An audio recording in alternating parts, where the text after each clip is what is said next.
Wyclef Jean, BKS1 Radio. Let's go. This is Essence Atkins, and this is BKS1 Radio. Hi, this is Melba Moore, and you're listening to BKS1 Radio. Yo, check it out. What's the deal? This the chef. Giving a big shout out to my peoples. Big KS, you already know what it is. Salute. What's up? It's your girl Monifa, and I'm hanging with BKS1 Radio. Hi, I'm Iyanla Van Zandt, and you're listening to BKS1 Radio. BKS Radio, baby. Hey, this is Jasmine Guy for BKS1 Radio. What's going on? This is Lamont Rooker, and this is BKS1 Radio. Shout out to BKS1, the best kept damn secret in the business. Hey, what's up? This is Raven Goodwin from BET's Being Mary Jane, and shout out to BKS1.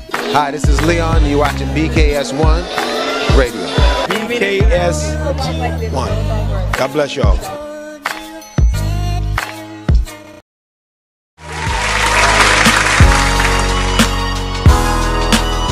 Good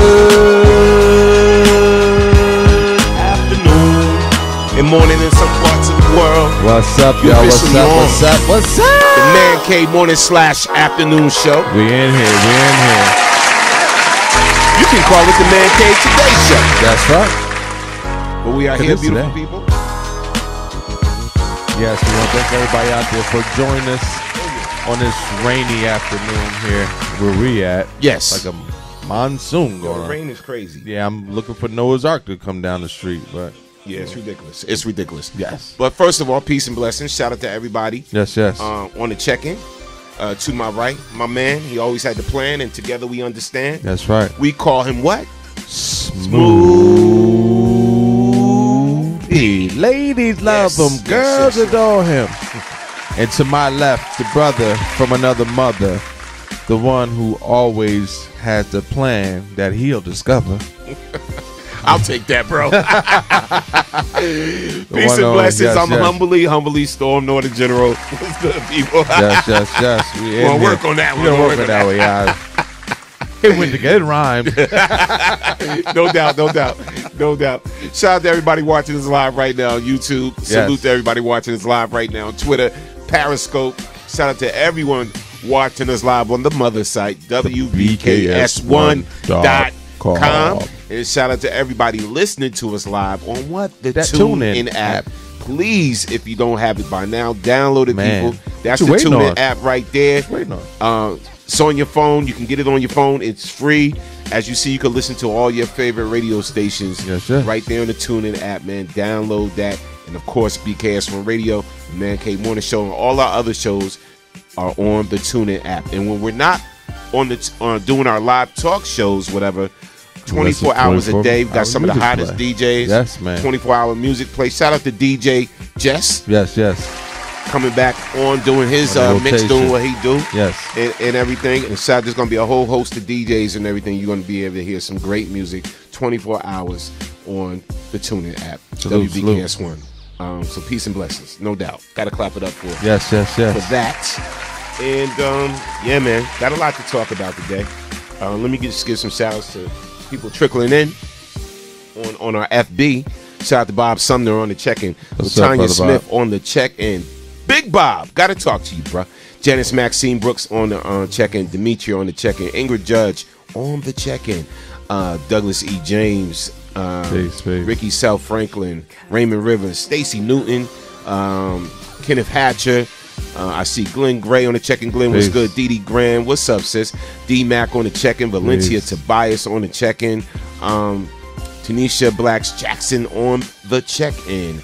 And shout out to Sweet and Chocolate on the check-in. Okay, I like the name. Wow. I like the name. Okay. I hope that's a female. No doubt. Yeah, please. No, I'm just saying. Because the way I said it. Yeah. Either way, dude shouldn't be calling himself Sweet and Chocolate. No, so, yeah, be a female. Hey, man. It's a new world, bro. It's a new world. Man, nobody's hustle. Shout out to Phyllis Woodbury on the check-in.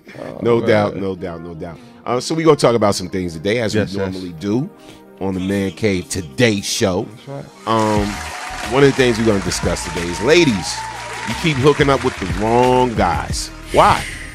Man. Why is it that you just keep hooking up with the wrong guys? It just never seems to work out for you. Is it the guy? Is it you? We're going to talk about that today. So do me a favor, no matter what platform you are listening to us on. I don't care what platform. YouTube, Twitter, Periscope, Facebook, whatever. Just hit the share button. Yes. Very please, simple. Please. Just go like this. Just click. Watch this. Click. It's the share button. That just shows a simple sign of support and everything. Doesn't take much to do that. Just click that share button. Shout out to Anthony Mack on the check-in. Deidre, Howard Francois. I love that name. On the check-in. And shout out to everybody, man, that just gave prayers to my mom yesterday. Yes. She had her surgery yesterday. She pulled through. Definitely. Fine. Clap that up. Again, they gave her surgery because she fell down the stairs and hurt herself badly. You know, when you fall like that at 89 or whatever, but it was so bad that she had to get surgery. She fractured her lumbar and everything, and caused a lot of other problems. But things not the same, that's for sure. The doc was cool, the surgeon was cool. Peace and blessings to him. Did an excellent job, whatever. So she's moving around a lot better. She's feeling a lot better. So I thank y'all for that, for your prayers and for your blessings. All right. So with that being said, we're gonna move on. Shout out to Greg Booth on the check-in. I see you, Maryland. Peace. Lily Tisdale on the check-in. I see you. No doubt. So we're gonna get this thing on and popping, man. We told y'all what the topic is about. But one of our first stories here. Let me just get into it real quick. Oh yeah. So we're gonna talk about there's an incident going on about this Lyft driver. And Lyft passengers, whatever. So African American woman, she was assaulted by another Lyft passenger. I guess you know how they do the pool things. Yeah. You know where you're not doing a ride by yourself. Mm-hmm. You want it cheaper. Yeah, I'm about to say it's cheaper, exactly. Yeah. Another rider or whatever. So apparently she was assaulted, and now she's being seen as a suspect. Only in America. And I wonder why. I'm gonna run the clip. Yeah. Let's talk about it. And you know how we do, man. Keep it 100. Keep it 300. Here we go. Oh my gosh, she's bleeding. Yeah, good. Honey, you can take your. You seen her assault me first. No, yes. You're a lying bastard. Thank you. Yeah. You're a liar. Yeah, fucking suck this dick.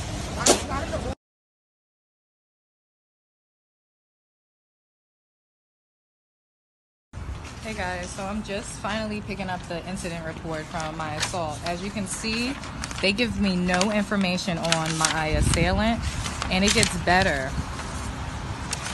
They now say I'm the suspect in the case, and it's because I was using alcohol. When or how, I don't know. This is fucking insane. So at this point, we're heading to the police station. I guess I'll have to try to file another report with a different officer. But this is insane, guys. Like, they don't give a fuck about you, okay? Oh my gosh, she's bleeding. Yeah, good. Honey, you can take your. You seen her assault me first. No, yes. You're a liar. Dude said good. Yeah. Unbelievable. Right? Said suck my whatever. Yeah. Crazy. Yo, the lack of disrespect. And see, this is where Uber and Lyft gonna have to start. Yeah, because if I was her, I would be pursuing some type of form of charges against them also. Some legalities towards them. Yeah. Because, I mean, even though as a Lyft driver or Uber driver, you are, independent business owner, but you're still under the umbrella of them, so you still can go after the business. They employ you. So, no doubt. Shout out to Timothy Beverly on the check-in and Roger McCobb and Nat on the check-in. What's up, Nat? Yeah, but the crazy thing about that, she is a suspect now. Yeah, exactly. So the reasoning being, they said because she had alcohol. So she's a suspect, and they're saying I guess they're trying to say like she instigated it because she had alcohol, whatever the case may be. But who else is in the hospital? Who else had, bodily harm? Yeah, bodily harm and all of that. I don't know. I'm hearing more and more about this. I heard there's a lot of suspect stuff in relation to the driver as well. So as it unfolds, you know how we do. We're going to talk about it. Something else is going on in Florida, man. Let me see if I can find this clip for you. And, bro, this is why I'm not feeling Uber and Lyft like I used to, though. I mean, just think. I mean, when you think about it, even though I mean the vetting process is very, very, very simple. It takes all of 5 minutes to become. I know Lisa Uber. I'm not sure about Lyft. Only thing you got to do is provide them with the valid criteria of your car, a valid driver's license. You got to show them. You got to show them that you have insurance on the vehicle that you're putting in. You have to put the vehicle. You know, those are the 3 things you got to have. If you have a valid driver's license, valid insurance, and a vehicle that's, I think, it can't be laid in like a 2005 or something like that. Right. Then you're in. Yeah. Hey, you can drive people around the world if you want. That's it. No doubt. It's all about the money. So here's an instance where I'm about to show you, where again, so police are chasing this guy, whatever, and when they catch up to the guy, they start going in on the guy, right? And then as they going in on dude, they cover up the body cam. I wonder why. Yo, they covered up the body cam. I wonder why. This is crazy. And guess where this happened at? Dee Graham, guess where this happened at? Florida. Florida. Your neck of the woods. All right. I'm gonna read a little bit of the story.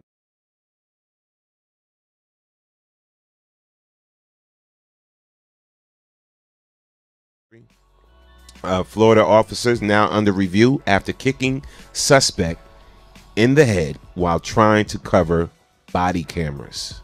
All right, so I'll read you a little bit so y'all know what's going on, but I'm gonna show y'all the clip first, and then I'll come back and I'll read some more of the story. Here's the clip. Right there, right there!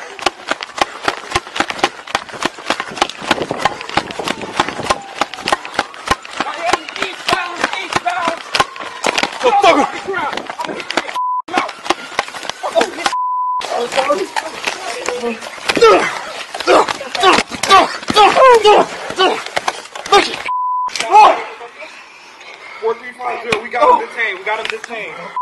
I'm sorry. Yeah, sorry. What's up? They made me look. They made me look. They made me look. They made me look. Shut up. Shut the fuck up.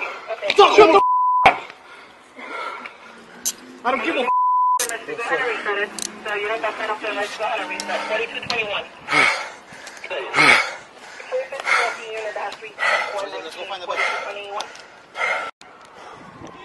Right there, right there! What's wrong with them boys, man? Oh, I can't stand a coward. I hate cowards. But check this out. You know, right? Automatically. I mean, correct me if I'm wrong, right? So if I'm your superior officer, right? I'm the chief in charge at the department, and no matter what the incident was, and I view the body cam and I see that you was covering up with your hand, your thumb or whatever, should that be grounds automatically for suspension, a firing, a demotion while investigation is going on? Like, automatically, there should be some type of disciplinary action. Yeah. You know, or some type of law that says if an officer, it's illegal to cover up the body cams or whatever, to block the body cams. Right? I mean, agree, disagree? I agree.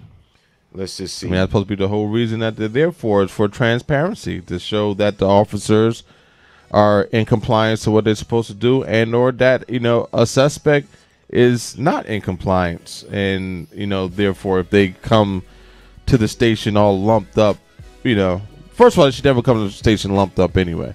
Like, that would just an egregious show of, you know, power, or how they view their power, that they feel that if you're a suspect, first of all, we don't even know what they were chasing for. We don't know what allegedly happened or didn't happen.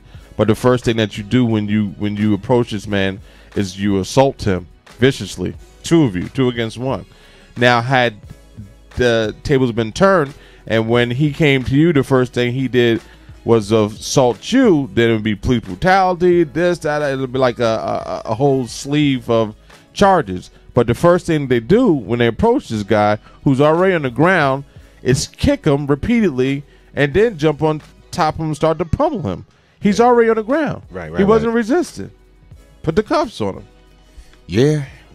Let's read some comments, man. Yeah. Shout out to everybody on the check-in. Alicia Mitchell, thank you. Thank you very much. Yeah, Phyllis Woodbury said, oh my God, that's terrible. in regards to what you were talking about with Lyft and Uber. Yeah. True Smooth P regarding Lyft and Uber is easy to become a driver. Yeah. With they don't do no background checks. Right credentials. Shaking my head. Yeah, I'm just saying, bro. Like, it gotta be some type of law with when it comes to these body cams, because even you would think that the body cam, you know, is supposed to be for the citizens' benefit as well. So yeah, you can exactly. get the real story. It's supposed to be. You can see what's really going on, whatever. So just for an officer of the law to cover up a body cam looks like you're covering up something. So automatically, boom. Well, let's be realistic. Should be out of a job, man. Let's be realistic about the whole body cam thing, and I'm gonna call it a scam. The body cam scam, because that's all it is. Because there's countless accounts of officers being videotaped doing wrong, breaking the law, and it never amounts to anything. It just doesn't. Like, they never take that footage. They always take that footage and interpret it however they want to interpret it to go in favor of the officers. I mean, when it's blatant what's being done. So I mean, right. The whole farce of the body cam really is just to shut people up, to say, oh yeah, we got the body cams, you know, something. But if you just look at facts, how many times does any of that video actually result in a conviction of an officer? Not very many. That's true. Just is what it is. I'm just curious. So it says Boyd's attorney says the video shows an officer running at Boyd and kicking him in the head. The officer, identified as Sergeant Claude Adam. Sergeant Claude Adam later told investigators that he was kicking at an item on the ground. Knock it off. Really now? Okay. On the ground that he initially believed was a weapon. The report said Rayvon gave himself up. He got on the ground, he showed his hands, and yet he was still beaten, Attorney Andrew Ryer said. Facts. So that's the facts to that. Yep. Again, I just want to show y'all that again for those that's just coming in so you can actually see what happened. Let me try to widen it up for y'all, because we want y'all to see it all, man. We want y'all to see it all here on the Man Cave Today show. In case you missed it, I just want to know why they felt as though it's necessary to lie and say he was kicking an item. That's what they all do. All right, so let me get this. I got the video for y'all. All right, here you go. And I blew it up a little bit. Right there, right there!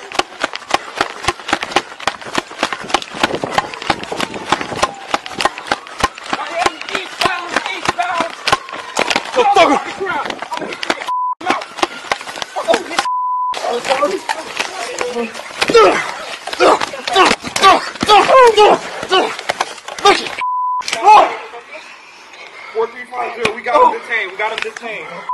I'm sorry. Yeah, sorry. What's up? They made me one. They made me one. Okay. And if you Kicking even an item. and if you even look at, first of all, okay, that was his body camera. Where was the other officer's body camera shot at? Right. So that let's say that. So his probably was knocked off. He knocked it out in the chase. But if you even look at the body language of the officer in question's body camera, if you notice, he's like trying to stand at an angle that it wouldn't catch anything. The only thing it's catching at that point is his feet, and he's still trying to cover up. He's standing. So if you're looking to back up your fellow officer, you would be squared up to make sure, you know, Absolutely. if you think this is a threat going on right now, you'd be squared up to make sure you can see any movements that are going on, not turning yourself at an angle sort of facing away from the whole situation. So I mean, the whole thing looks shady. It is shady, and the policing in this country has to change. It really does. No doubt. Okay, so Timothy Beverly said white racism has been refueled under a white supremacist president. Facts. Shout out to Plainfield Bo Jackson on the check-in. Mal Davis was good. Anthony Mack said, "Hey Mack was good." He said, "I hope this young man lawyer up and sue them all. The camera and what the officer said, everything is everything." Demetria said, "You're going to get me riled up, and I'm heavily medicated. I'm about to be citing my phone in 2.3 seconds. Fighting my phone in 2.3 seconds. Phyllis said their excuses are getting so freaking weak for what these cops are doing to us. True indeed. Douglas E. James. Douglas, what's good? He said, guess we are not even people anymore. We're items. And black men are natural-born weapons. Yeah. Wow. Yeah. Wow. No doubt. Shout out to Arthur Jude Flex Joseph Sr. On the check-in. Yeah, no, it's crazy, man. How could you even lie and say you was kicking items? Yeah, and my thing is this. I mean, soon items speak. Yeah, exactly. Yeah, he's kicking items. Items make noise. His balls. That was the items he's trying to kick. If you look where he's kicking at. My thing is this, though. Suing him is all fine and well.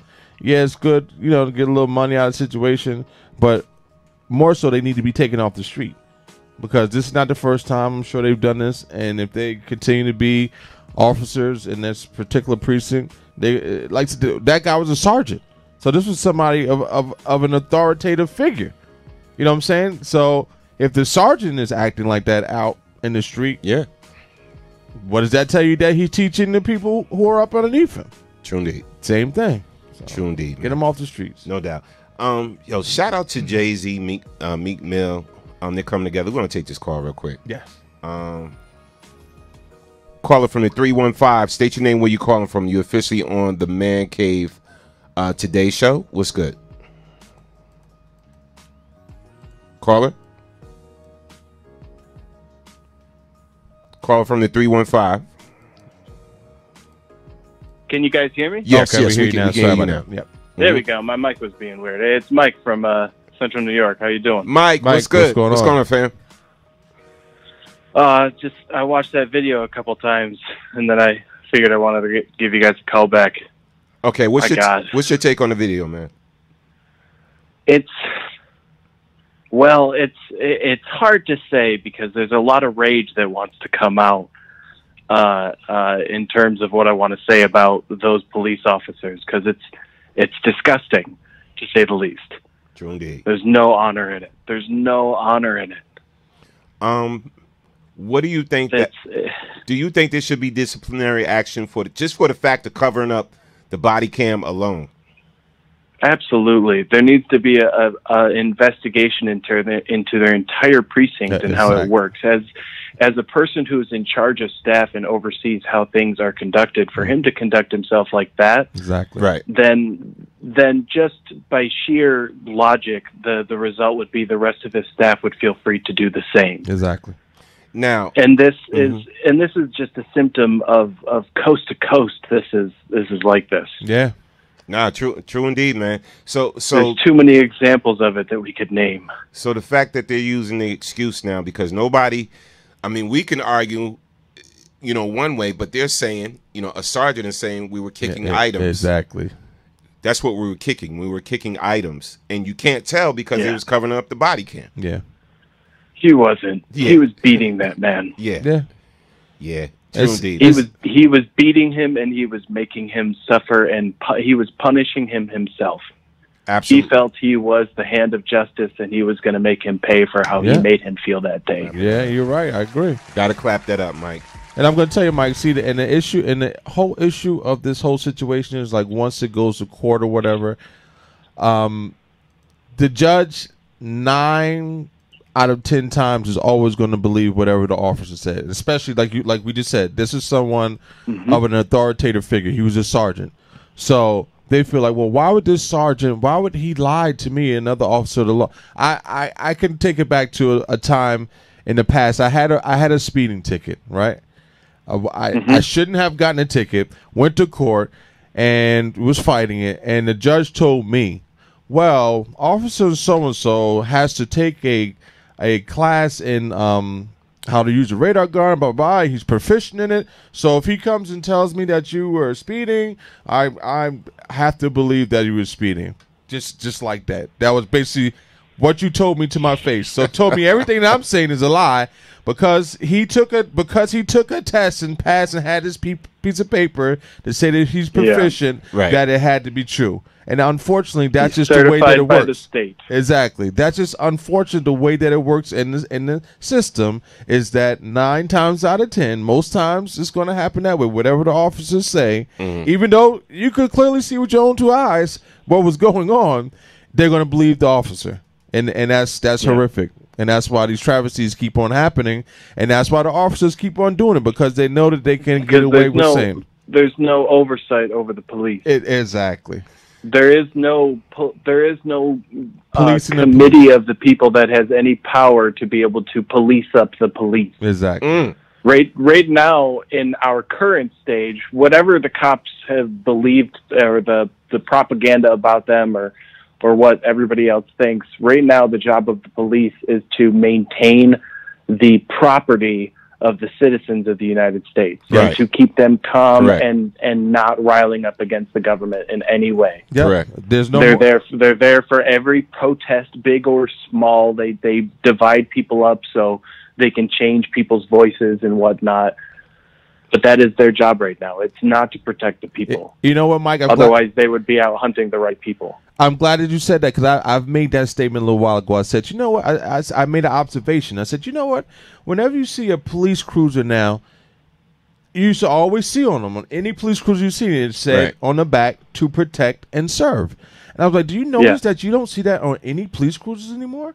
But I have to correct myself because I will give it to one of the local police stations around here. I actually was driving through one of the neighboring towns a few weeks ago, and I actually passed a police cruiser that actually had on the back of it to protect and serve. And I almost crashed my damn car because I seen that because I haven't seen that in so many years. Like you said, that is no longer the job of the police to protect and serve. It is now to protect the property of the people, and that's so horrible. So let me ask. And the problem needs to be fixed. And I'm sorry. Go ahead and ask your question. Oh no. But I was gonna say. So let me ask. Do you think some type of federal law when it comes to police using body cams should be instituted? So, for instance, like covering up a body cam or trying to tamper with a body cam or whatever the case, should there be some type of federal law across the board in this country? I believe, that would be evidence tampering. So that could still be a charge that could be leveled against them regardless. Yes. If they're covering up any evidence, the federal government doesn't necessarily need to step in for the state to logically say, yeah, you were messing with shit. You're fired. Yeah. You're not going to be allowed to have a gun. Yeah. You're not going to be allowed to threaten people. Right. And whatnot. Like there's a distinct problem on many different levels. I mean, you could look up the reports yourself of the level of rapes that are also happening in the police community on citizens. Yes, sir. It's a lot. Correct. It's a lot. Like it is a lot. It's not just gun violence, or it's not just the shooting of civilians in situations when maybe the cops just got to run them down an extra couple minutes and not be so impatient. Like they've got to get home, to their 5 o'clock thing so they can check their fucking football game. Sorry, language. No, cool. Yeah. All good, man.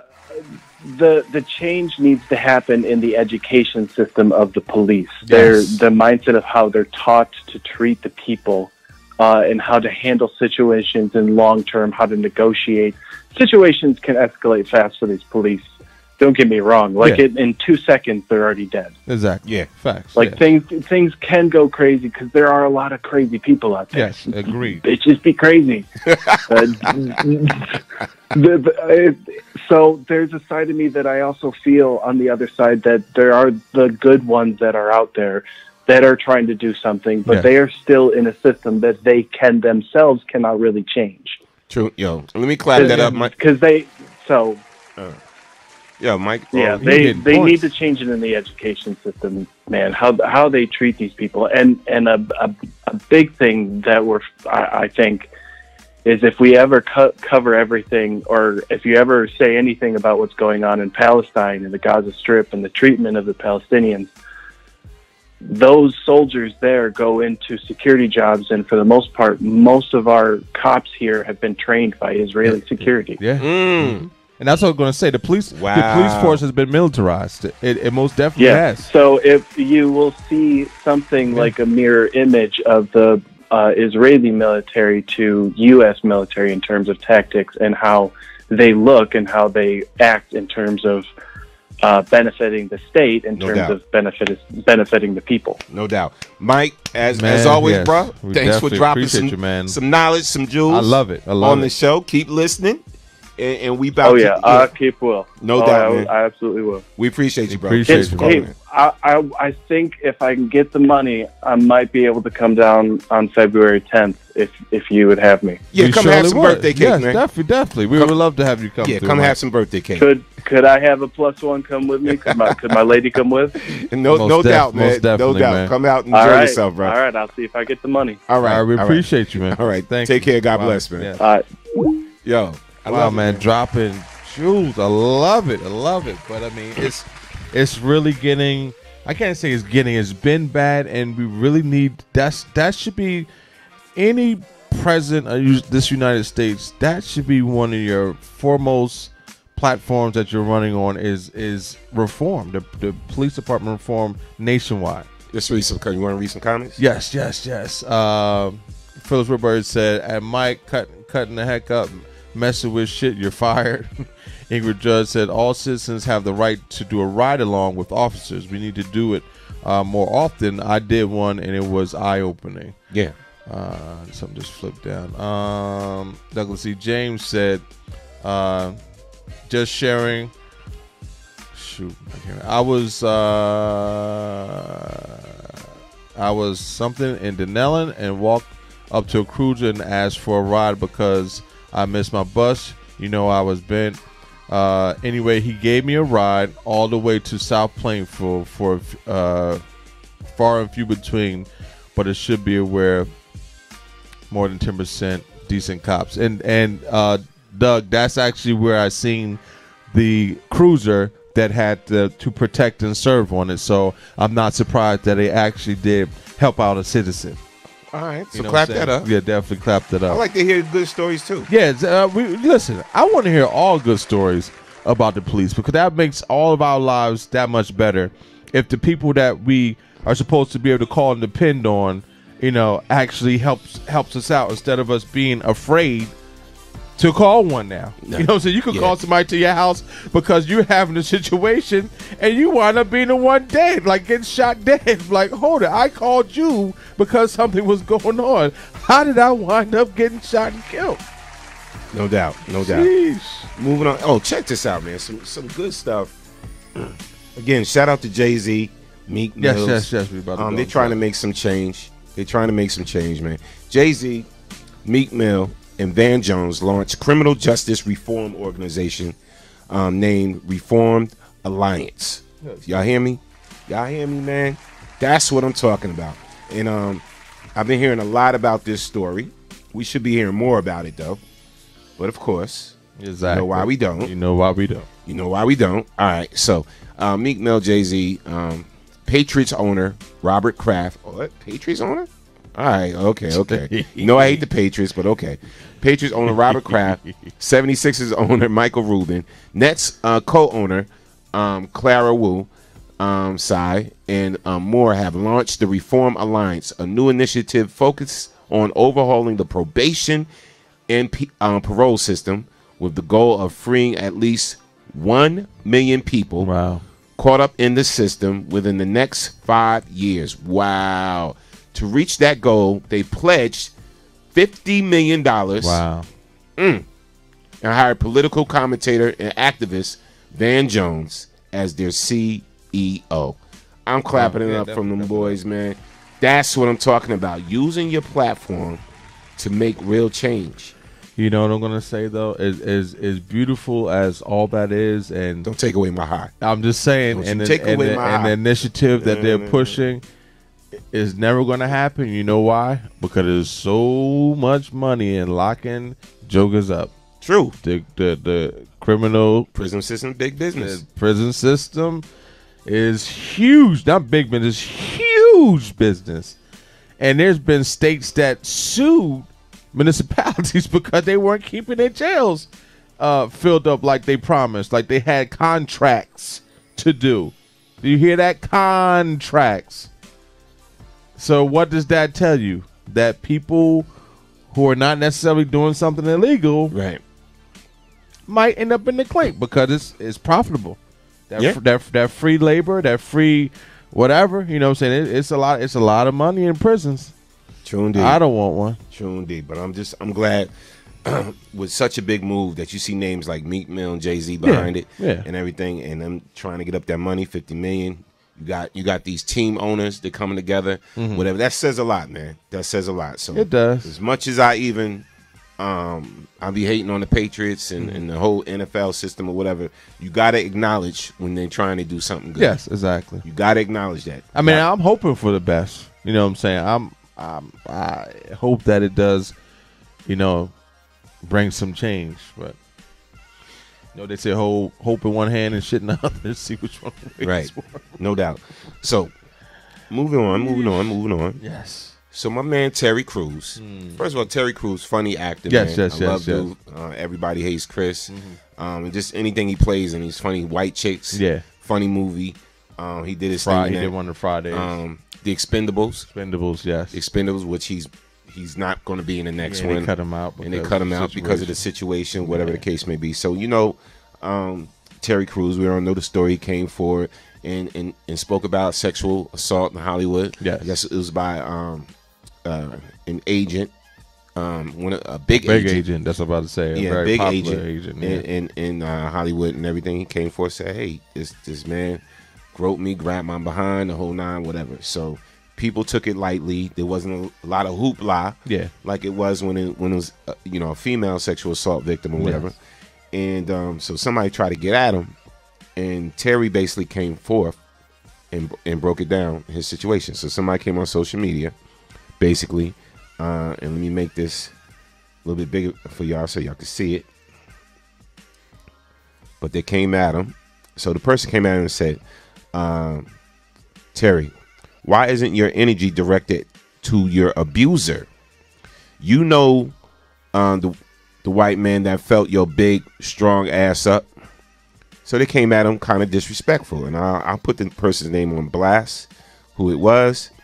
It was somebody on social media named I'm Black and I Say So. All right. So now Terry clapped back.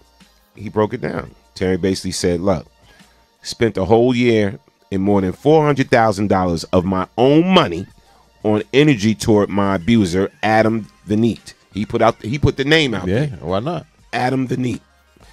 He was forced to resign, and at WME repaid all my money. There you go.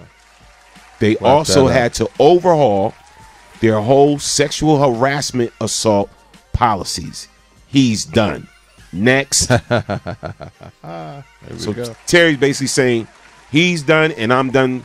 Yeah, with this, answering dumbass responses. Yeah. Shout out. I got it. Shout out to Terry Crews, man. He did what he had to do.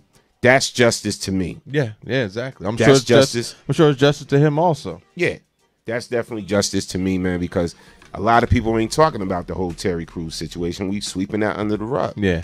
But look, so he's been vindicated. You know, he made a group of people change their whole practices. Yeah. And their policies. He got his $400,000 that he invested into this suit, and dude had to resign. Yeah. So that's a permanent blemish and stain now on him as an agent and as a fixture in Hollywood. Exactly. Oh, shout out again, man. Shout out to that dude. I ain't mad. But Tracy Abrams, good afternoon. But you know what? It's still the good old boys club, and he might have went somewhere else for the welcome with open arms. Like, you know, that's just the horrible nature of this industry is that it is like that, because you have so many people in this industry who are predators. Yeah. So it's like, you know what? I got you, brother. I understand you. Come on over here with it. That'll never happen to you over here. You know what I'm saying? Because we're going to protect you. You know, so hopefully that doesn't happen. But in this industry, it's like I said, predators are rampant in everything. Whether it's music, whether it's movies, whether it's whatever it is. It's just like, you know, that's the way that everybody feels. Like the people of power, I should say, feel if you want to come up in this game, you need to come up through me. So, yeah, salute to Terry though. No doubt. Shout out to Terry Crews. Actually, I'm gonna do a clip of this or whatever. I'm gonna add him in it and whatever. I'm gonna send this clip to him. Salute. Just let them know that he got support. We got your back. He got support because he came out with a statement on a talk show earlier saying that black African American men is not supporting him. Yeah, I got your back, bro. And that you my people. His only support has been coming from African American women. Really, and that's sad. That is sad. That's sad. Man, you know what, man? Don't feel embarrassed or ashamed. And I think that's probably where it stems from. If something like that happens to you, guess what? It is just as wrong as if it happens to a woman. And more men need to come, forward with that information so they can stop happening to us too. It does happen to men, and it's not. And it is just as wrong to happen to a man. So don't think it makes you any less of a man if you come forward and say what happened. Truly. Yeah. Moving on. Shout out to everybody on checking. Shout out to Timothy Beverly. It's a true family. Yep. Demetrius said, "I'm very proud of Terry Crews for coming forward. People sometimes make men feel ashamed when they are abused, and it is something that we should be talking about." Not even true read indeed. and we're talking about it today. It's the facts. No doubt. Tracy Abrams, what's good? Ingrid Judge said, "How disgusting. Why continue to victimize the victims?" Yeah. Exactly. Well, that's what we do in America. Exactly. Shout out to Glenn Corky Johnson on checking. Shout out to D Skinner on the checking. What's up, D? No doubt. Moving on, man. Yo, the plot just thickens when it comes to Wendy Williams, man. Hey, bro, I have a heart. Yeah. No, I'm just saying. Wendy Williams' husband, Kevin Hunter, accused of domestic violence against Wendy. Wendy has suffered horrendous physical abuse at the hands of her husband from hell. Wow. Now, guess who's co-signing that? Her mother-in-law.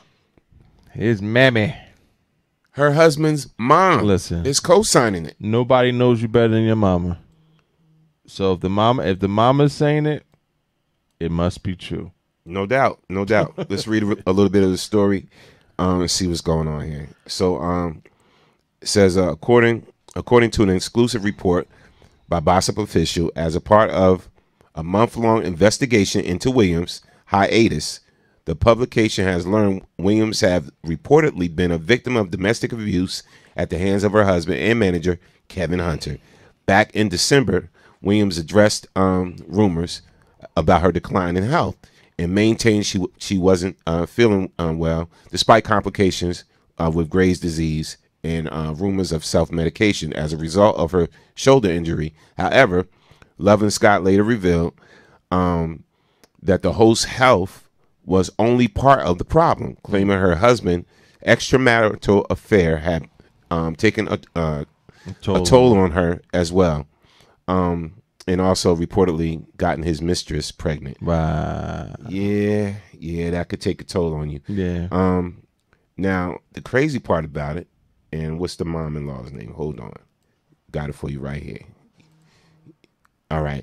Now, although Williams denied the allegations with the cease and desist, the host's prolonged postponement sparked even more concern now following the show's third delay. It appears Williams is covering up something way bigger than a cheating scandal.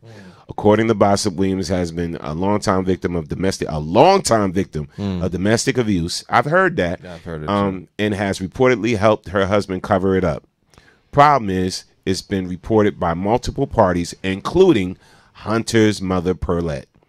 Perlette said, "I saw Kevin choking out Wendy." Wow. Perlette said, according to the publication, another time, I witnessed him kicking the shit out of her and pushing her down the stairs. How bad you got to be when your mama blow up your shit, when your mama becomes a snitch to the media. Wow. When your mama becomes a snitch to the media about you. It's bad. How bad are you treating your mother? My mother would be like, to some strangers, to the world, I could be the worst person ever. My mother would be like, "You ask me something, a question about my son." Yeah, I heard your son be beating the crap out of his wife. Is that true? I seen my son beat eggs. I seen my son beat his drum. I've never seen my son beat his wife. I've never seen it. That would be my mama. I seen him beat a drum. That would be my mama, bruh.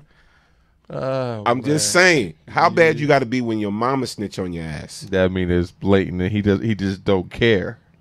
No doubt. Shout out to Toya Snow and checking.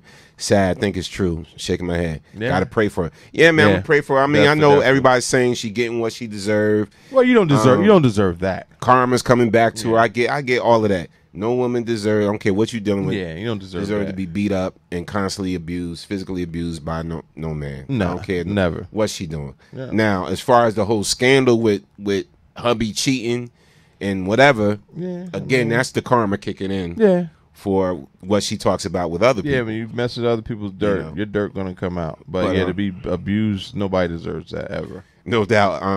Ingrid just said, "Damn, it's not funny, but for real, how your mama turned to a snitch? Yo, that's bad. That is bad." Demetrius said, "Pearly out in these streets talking. I hate to say it. This is the only way we're going to get some truth, and I feel bad for her if she has Stockholm syndrome from years of abuse." Yeah, man, and it's possible. Like I said, they've been around for a long time. Yeah, and you know what? Just like, and I hate to say this, but I'm gonna keep it 100. Just like Wendy Williams exposes other people's demons and their situations and their private lives and the whole nine. Maybe she needs to sit down with somebody like Ayanla and expose your truth. Yeah, because you've been covering up. You got to keep a certain appearance, not get it to do your talk show, exactly. And get that Fox News, that Fox Channel money or whatever, you know. But maybe you need to talk to somebody openly in public and whatever, and expose it all. I will say though, anytime I've ever seen a picture of her and him together, she do always kind of look like crazy. Like she looks out of it, like. You know, maybe she need that clean slate. You know, expose it all. You know, get somebody to help you with your demons and move forward. We got. I like that call. Caller from the 404. State your name. Where you calling from? You officially on the Man Cave Today Show. What's up? Hey guys, what's up? It's D from Dunwoody. Hey D from Dunwoody. I like that. D from Dunwoody. What's up? What's going on, D? I'm good. I was calling because I was wanting to comment on the Wendy Williams. She ain't never been my favorite person. I'm just keep it real. But at the same time, nobody deserves to go through it if that's what she's going through. Right. And it's sad that his own mama telling on him for real. But I don't think she ever gonna if it's been years of abuse, then she pretty much that's pretty much Stockholm. She didn't identify with him, and she probably made to believe, okay, if it wasn't for me, you wouldn't be where you was at. So maybe she feel like she owe him, or I don't know what's going on. Maybe she back on the crack to solve her pain. I don't know what's going on, but I don't think she gonna ever tell the truth, because if she sat on her show and said all was well in Huntersville when the blogs and the streets is talking, and not to mention Pearline out there talking, and she just was like, no, everything is well in Huntersville, and I'm like, okay. And she done broke her collarbone, falling down the stairs. It's a lot going on. I was about to say a lot. And I don't think if she's suffering like she's suffering, she ain't gonna never be honest with herself or us. Yes. I mean, we're gonna have to rely on Pearline. Somebody just need to get Pearline's number, and y'all just need to get on the show so she can tell us what's really going on. That's all. You know what? That may but I have feel to bad happen. for the lady. I'm gonna reach out to Pearline and get her on the show. Well, she might. I won't say she might. She needs to come to grips with it, because it could save her life. You know, if she it could, because women like Wendy, they died. They never get out because exactly. Her and Kevin been together 20+ years now. Something like that. Yeah, they've been together for a long time, and if she feel like he done saw her through the crack addiction and everything else, and he still stuck by her side, she gonna be. It's unfortunate. She gonna be one of those ones that die in it. Those women die in it. They don't, because they never get the courage, the strength to walk away. They can never find the power. And it's sad. It's sad out here, and I feel bad for her. I think a big and I'm gonna pray for her. I think a big part of it also is the pride of her being who she is, and to have to actually come out and admit all those things. I don't think that she has that in her because of pride. and like I said, and because of all the beans that and the tea that she spilled on other people, to actually have to, you know, live up to her own truth and speak on it. True. I think that's what's stopping her more than anything else. Yeah. Like I said, as a domestic violence survivor and somebody who was blessed to get out, ain't no way. Ain't no way. I couldn't see myself going back down that road, being in that road. I'm telling you, if any one of my dudes hit me, it's over. I'm gonna be on the news. Well, I'm gonna be on the news. Let me tell you right now. There's so many reasons why she probably didn't come forward with that. There's so many different factors. Just for the fact, I'm telling you right now, for the fact that one, not only is he his manager, but he's part producer in the show. He's one of, I didn't know that. No, Kevin is one of the I didn't know executive. That. Yes, I didn't know that either. He's one of the executive producers. Wow. So if they split, yeah, that messes with the money. It's going to be ugly. So it's a lot riding on this. Basically, it's a lot riding on this. Like she could lose everything, or it could be tied up into. Like I said, if pride come before anything, and pride is always the down place. Exactly. I just pray for the woman. I hope she get better. I hope she's able to, like you said, stand in her truth. You spilling tea on everybody else, and nobody's going to judge you. There's a lot of people out there, more than she know, that will understand more so of why she did what she did all these years. If this is the truth, if this is the case, you're going to have some haters. You're going to have some folks that's going to talk crap. But usually people are going, she deserve it. Ain't never been through nothing. Not even a hangnail. So they don't know no better. But you know, and like I said, as a domestic violence survivor, I know, it's sad. It's sad because you get into a position. I was only in it for 18 months, and you get in a position where you feel like you owe them something, or you can't fight back. I mean, mine was so bad. The dude that I was with was having a seizure, and I was so afraid of what he might do to me if he died that I called 911 to save his life. Wow. Let me tell you something. The sad part about it is that the bully is being bullied. Yes. So exactly. And this is what we're witnessing right now. You ever heard that saying? Bullies bully. Yeah. People hurt other people. Exactly. So the bully is being bullied. So Wendy is known for bullying people for years in her way. Now social media and the rest of the world is clapping back at her, and they laughing at her with her situation. Now it's sad that it's not funny. It's sad. It's sad that this country is like that. Yeah. But they're laughing at her because she has bullied people for so long or whatever, and they clapping back at her. Like you see how 50 Cent goes at Wendy hard. There's a lot of people in the industry in this game. But 50 Cent a little bitch. He going everybody hard like that. He ain't got nothing to do. He need to cut an album. But yeah, I see. Yeah, no doubt. But Dimitri, thanks for calling in, D. All right. Thank you guys. Love have you a blessed one. Thank you. Bye-bye. You too. Yeah, man. I just hope that whole situation gets better for her. Tammy said, "You feel stupid when college educated, good job in getting your ass beat at home. You're embarrassed and ashamed." Yeah, true indeed. Douglas E. James said, "Like they say, don't mix business and personal. It's a trap." Toya Snow said, "Praying for her and her son." Yeah, you gotta pray, man. My thing is this: I've always felt like this about situations like that. If I'm ever in a relationship, I said if I ever be in a relationship where I feel the need that I feel like I got to put my hands on the woman, then that's telling me it's time for me to go. One, I'm not going to do it, but that means I need to get out of there, because that's not something I ever want. I never want to be in that place, and I never want to put somebody in that place. And if we're there, if we're to that point, then we need to separate. Yeah, but P, I know you've been getting your ass beat for years. Here we go. Because your wife don't play. Yeah, I know she's been beating that ass for years. Come on, man. You want to talk about it? I'm good. Let me help fix your life. I'm good. No, shout out to my sister Maddie. Go down in my but Maddie, your wife do not play, son. She met a match. That's why she married. She met the lion. Okay.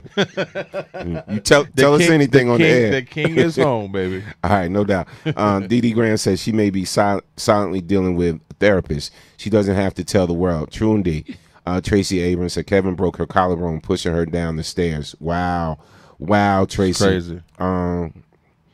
Let's see. Tammy Walker said I wasn't on crack, but I was telling crackhead lies. Wow. Man, listen.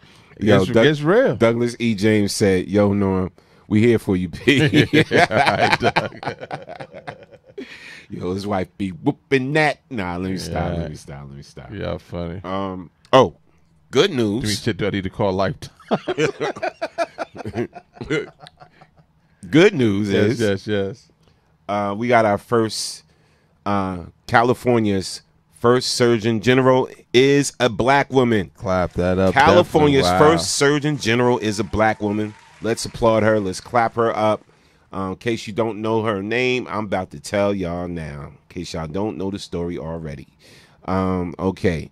Dr. Nadine Burke Harris has just been appointed as California's first ever Surgeon General. Governor Gavin Newsom announced the news on Monday, according to NBC News. Newsom said in a news release that Harris will focus on combating the root causes of serious health conditions and use her office to reach young families across the state. Shout out to Dr. Nadine Burke Harris. Salute. Let's applaud her. Yes, definitely applaud. No doubt. She graduated the University of California, Berkeley in 1996. Salute to her, man. Definitely, man. That's huge. That's big. Master's in Public Health from Harvard University, and completed her residency in pediatrics at Stanford University. Wow. That's what I love about us as a people, though.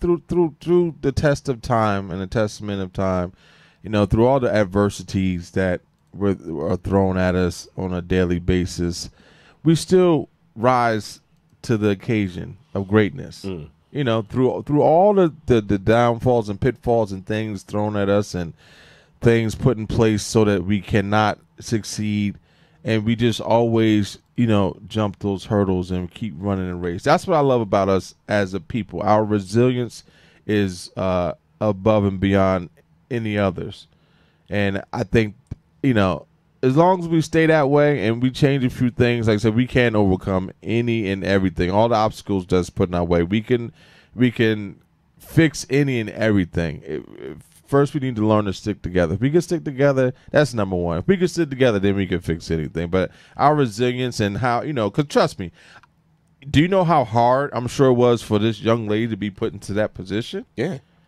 Over white peer counterparts and white male peer, like for her to be two minorities. She's a woman and she's African American. So she's a double minority. True indeed. So true indeed. Congratulations to no you. doubt. Salute to California. Had to share that. Let me just read this comment that, no doubt, that Dee Dee Graham made in regards to the Wendy Williams situation. Yes. She said, domestic violence is serious. I don't care how much mess a person talks about others. She doesn't deserve it from her husband. Pray for her and her family. True indeed. We are praying for you, Wendy Williams. No doubt. Yep. Now, moving on. So, we talked about the young guy from the young white male from the Covington school. Yes. In reference to the Native American. Yes. When he was taunting him or whatever at a protest. Yes. So they're saying, wow, Trump really came to the aid of defending him. Who else you think? Of defending him, and they're kind of comparing it to the other situation. Shout out to DL Hughley. DL don't play. He speaks his mind. Yeah, man. So he said. So basically, DL posted up. He said James Shaw Jr. Heroically stopped a mass shooter and saved countless lives. Doesn't get invited to the White House. And then he says Nathan Sandman mocked and harassed the Native American who served in our military. Gets invited to the White House. He says, "Gee, I wonder what the difference is." But you know how that's sad. You know what? You know how I look at this though. I mean, did James Shaw want to get invited? Because I could tell you, if it was me, and I did the same thing, and I would do something in a situation like that, I would do that. And if Agent Orange called me and said, "Hey, I want to invite you up to the White House," I wouldn't even verbally decline. I would just hang up the phone on him. Like, I don't want nothing to do with him. Like, until you can show me that you are different. I know who you are, so I'm not gonna go dance with the devil. I'm not gonna go do no photo ops with the racists, so that you can feel better, try to win some votes over. No, so if I'm a man, I didn't want to go anyway. The little racist white boy, I'm sure he wanted to go. You see, he got his Magda hat on. So I'm sure he wanted to go meet the man. They wanted to shake hands. Yeah, we're on the same team. Right, so I right. mean, we got to stop trying. We got to stop wanting to do that anyway. I mean, I get it. You know, should he have been praised? Should Agent Orange have said so? Because I don't think he still even said anything about it to this point. He still never mentioned anything. I think I heard he reached. I don't know. I could pull it out. I think he did reach out after, way after, way after, and everybody kept, poking him about like, it. well, are you going to say something to this guy? Yeah. So it's crazy. I wouldn't want to go. He can keep that. Question for you, for the listeners, for everybody. Here's a question for y'all. Does our paycheck dictate the amount of truth that we're willing to tell? Yeah. Hear me out. Does our paycheck dictate the amount of truth that we are willing to tell? All right. And what made me think of this, whatever like that, was talking with P.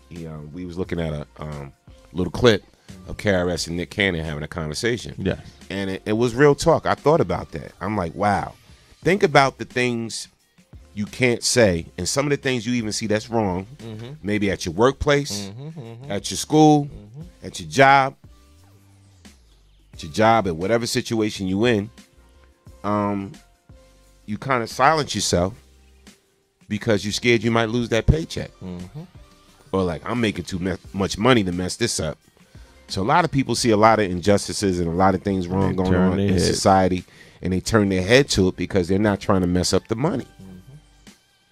It's horrible, but it's true. Now think about it. If we were all rich, everybody be speaking their damn mind. Nobody be getting away with nothing. Nothing. Nope. Because we wouldn't care. Nope. Not one little bit. Right? So I guess think about that question. Does our paycheck dictate the amount of truth that we speak? All right. I'm going to run this clip so you can see the inspiration of what we're talking about. And just listen, pay close attention, and see if you feel as though there's some truth to what I just asked y'all. The smarter you get, it seems the dumber you get. The smarter our intellectuals become, the more cowardly they become.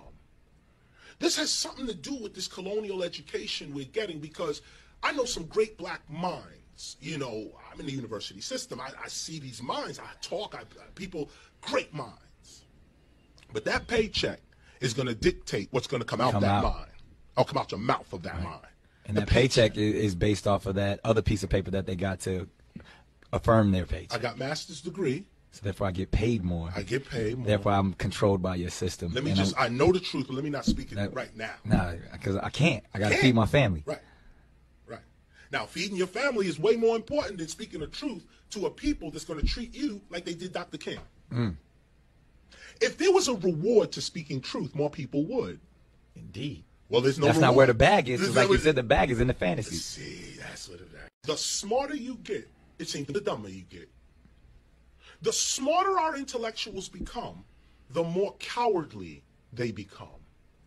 This has something to do with this colonial education we're getting, because I know some great black minds. I'm in the university system. I see these minds. I talk. People, great minds.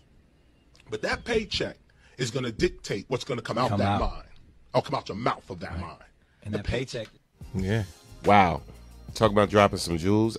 Got to clap that up. Yeah. Shout out to KRS. Yes. Shout out to Nick Cannon. Think about that, man. Think about that. Think about what, a fact, though. If you wasn't so worried about a paycheck, what you would be willing to say. The truths that you'd be willing to speak.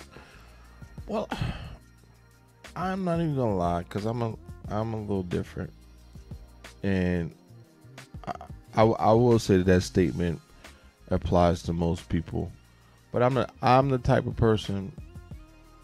I hate to say it. I'm gonna tell you what's on my mind. I'm gonna try to do it as professionally as I possibly can, but I will tell you what is on my mind if I think something is wrong. Because at the end of the day, I have to be able to live with myself and knowing that I spoke my truth and I didn't let something that shouldn't have fly. And my thing that I always feel like this, I always say this, I'm marketable. I always say, you know what, it's a job. If I got to get another one, I get another job, you know. So I try not to let that hold me hostage. But I mean, at the same time, do I say everything too that I maybe should? I'm gonna say no, but I do speak up about a lot of stuff. That's just me. And I don't care. I don't care about your title because your title don't mean nothing to me.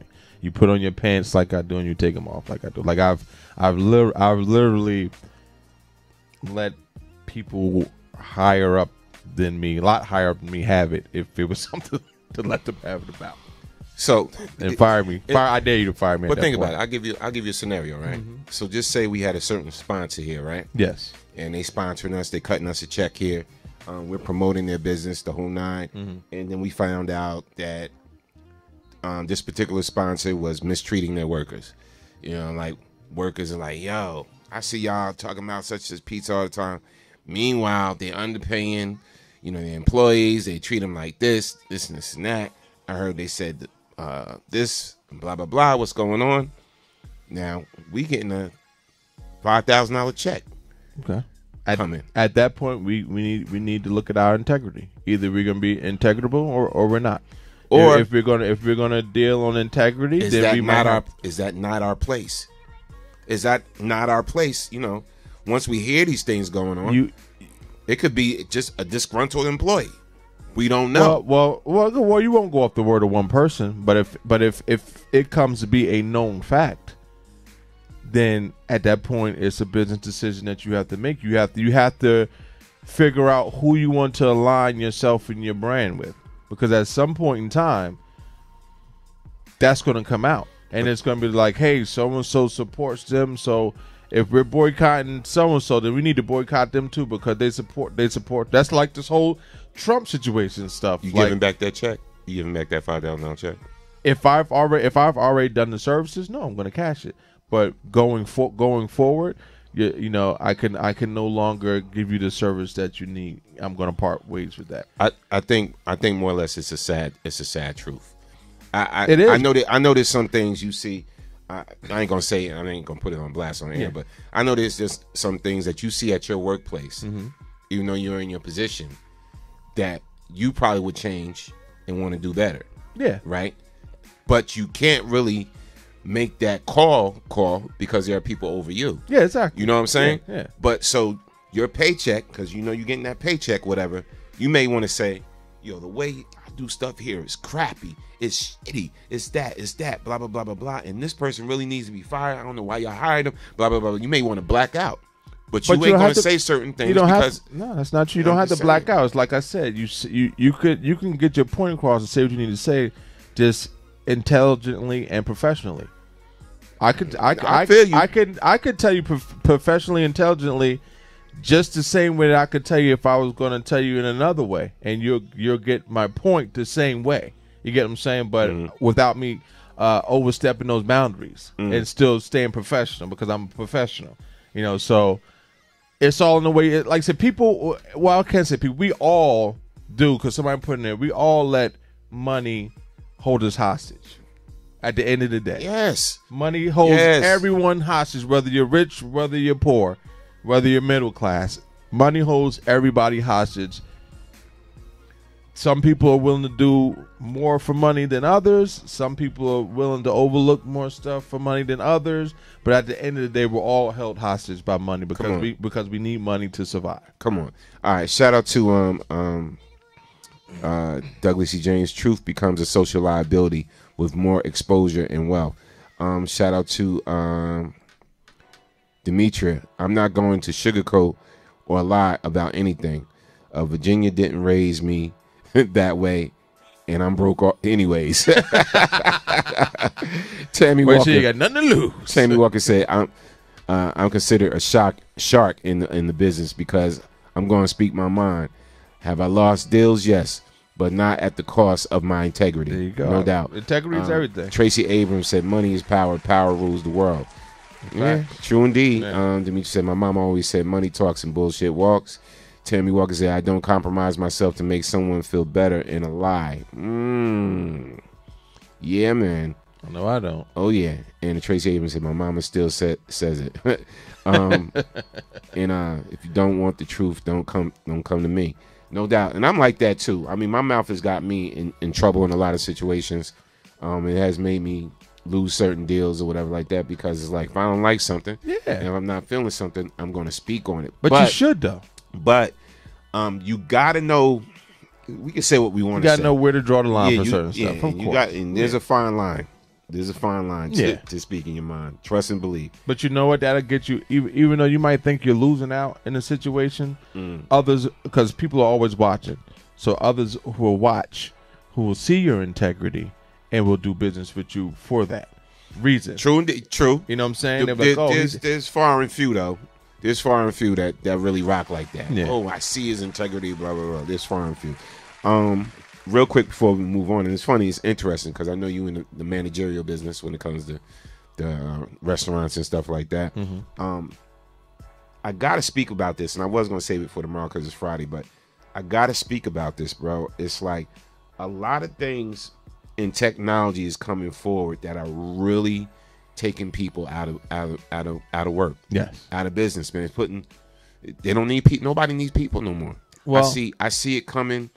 And what made me talk about this, I'm like, damn, it's coming like that. Even in the bar world, they got machines now. What? And let me just show this machine real quick. They got something called the Smart Tender. Is the world's first patented touchscreen bar and automated cocktail dispenser. Simply plug it in and accurately pour one of over 600 different drinks within seconds. Now, what brought this to my attention is that a lot of corporations are looking at this machine. Yes, and I could tell you exactly why. That's why I'm coming to you with this. So basically, if you look at what this thing does, and I'm like, wow, let me find out y'all putting bartenders out of business, putting them out of work. This thing does. Let me blow it up for y'all. Controls your liquor costs by eliminating over pours, spills, and free drinks. There you go. You hear this? The first thing it says. People, I didn't gotta say it. It's just right there. Norm is bringing it to you. Yeah. All right. Now look, fully portable unit is ready for any event within minutes. Modular unit can be integrated with existing pump rooms. Can pour up to 600 drinks with our patented touchscreen system. Any employee can operate after simple 30-minute training. Certified to EL, made in USA, blah, blah, blah, blah, blah. So, my brother, this going to change the game. Yeah, because, well, unfortunately, there's a couple of things that's putting people out of jobs and making the world go automated.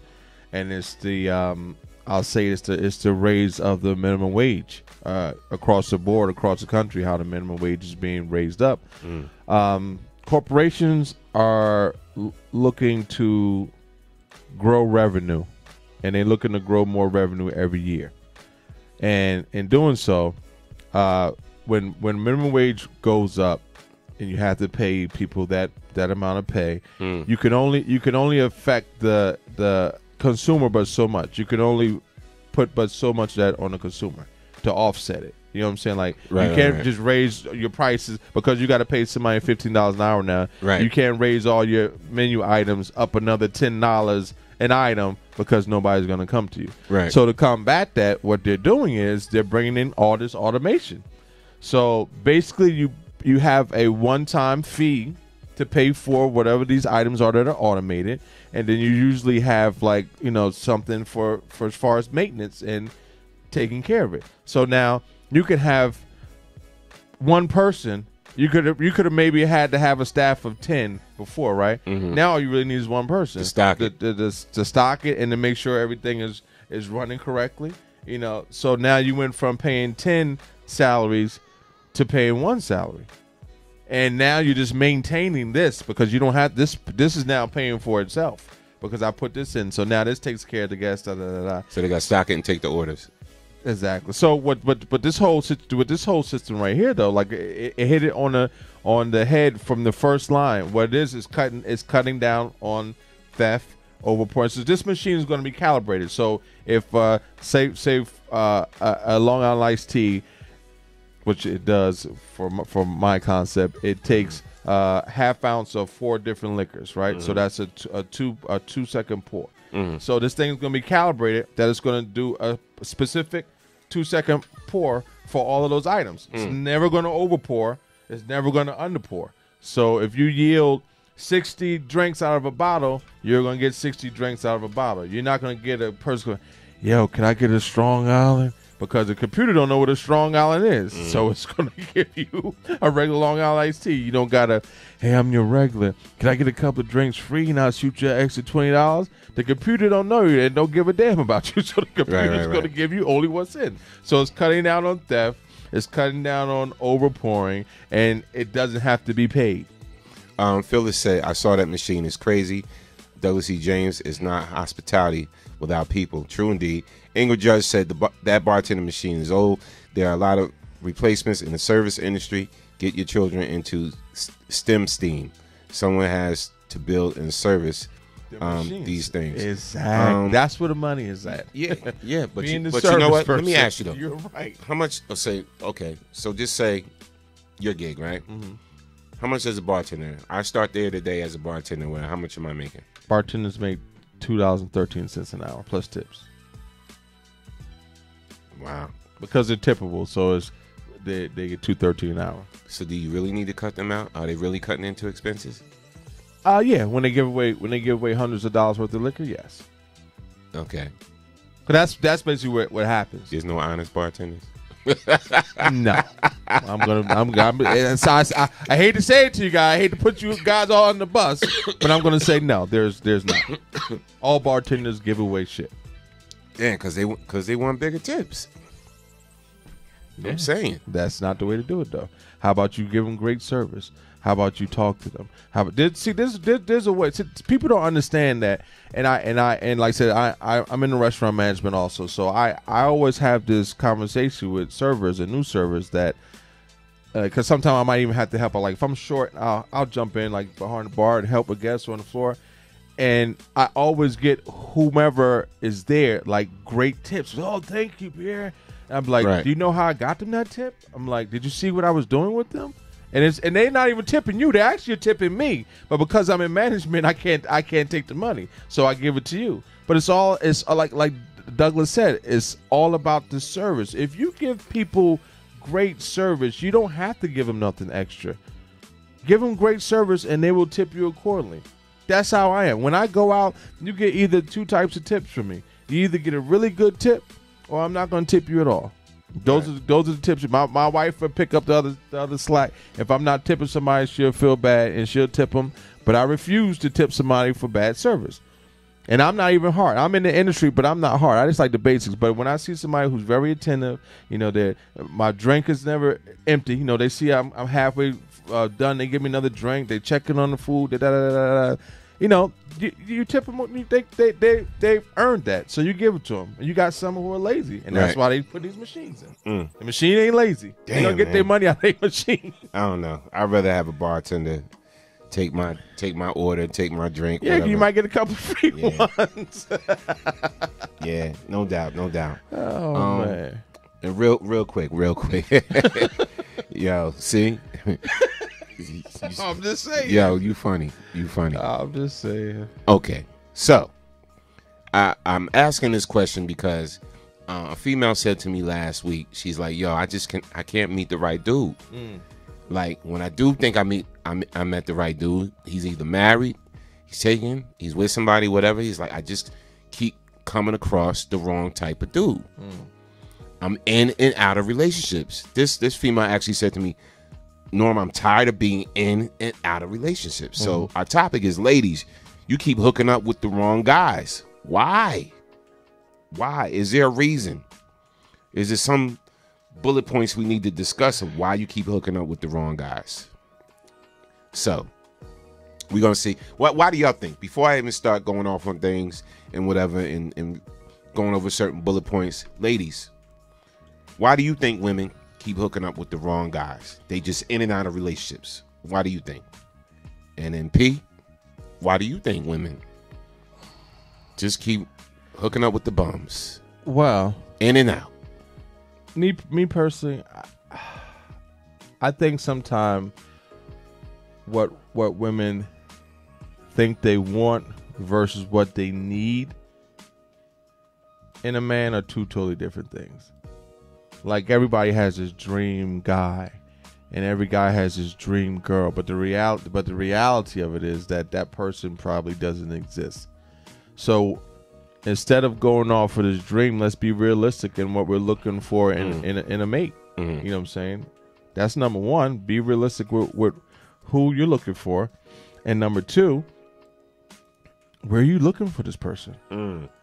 If you're looking for your mate out at the bar, if you're looking for your mate out at the club, chances are you're going to keep being in and out of relationships, because guess what? These people who are out at the clubs and who are out at the bar. What's wrong with meeting somebody at the club? I'm just saying. Or the bar. Most of the time when people at the club and the bar, they fishing. They ain't really looking. They trying to get something on the hook, but after they get it, they throwing it back in the pond. So if they meet a brother in church, their chances going to be better?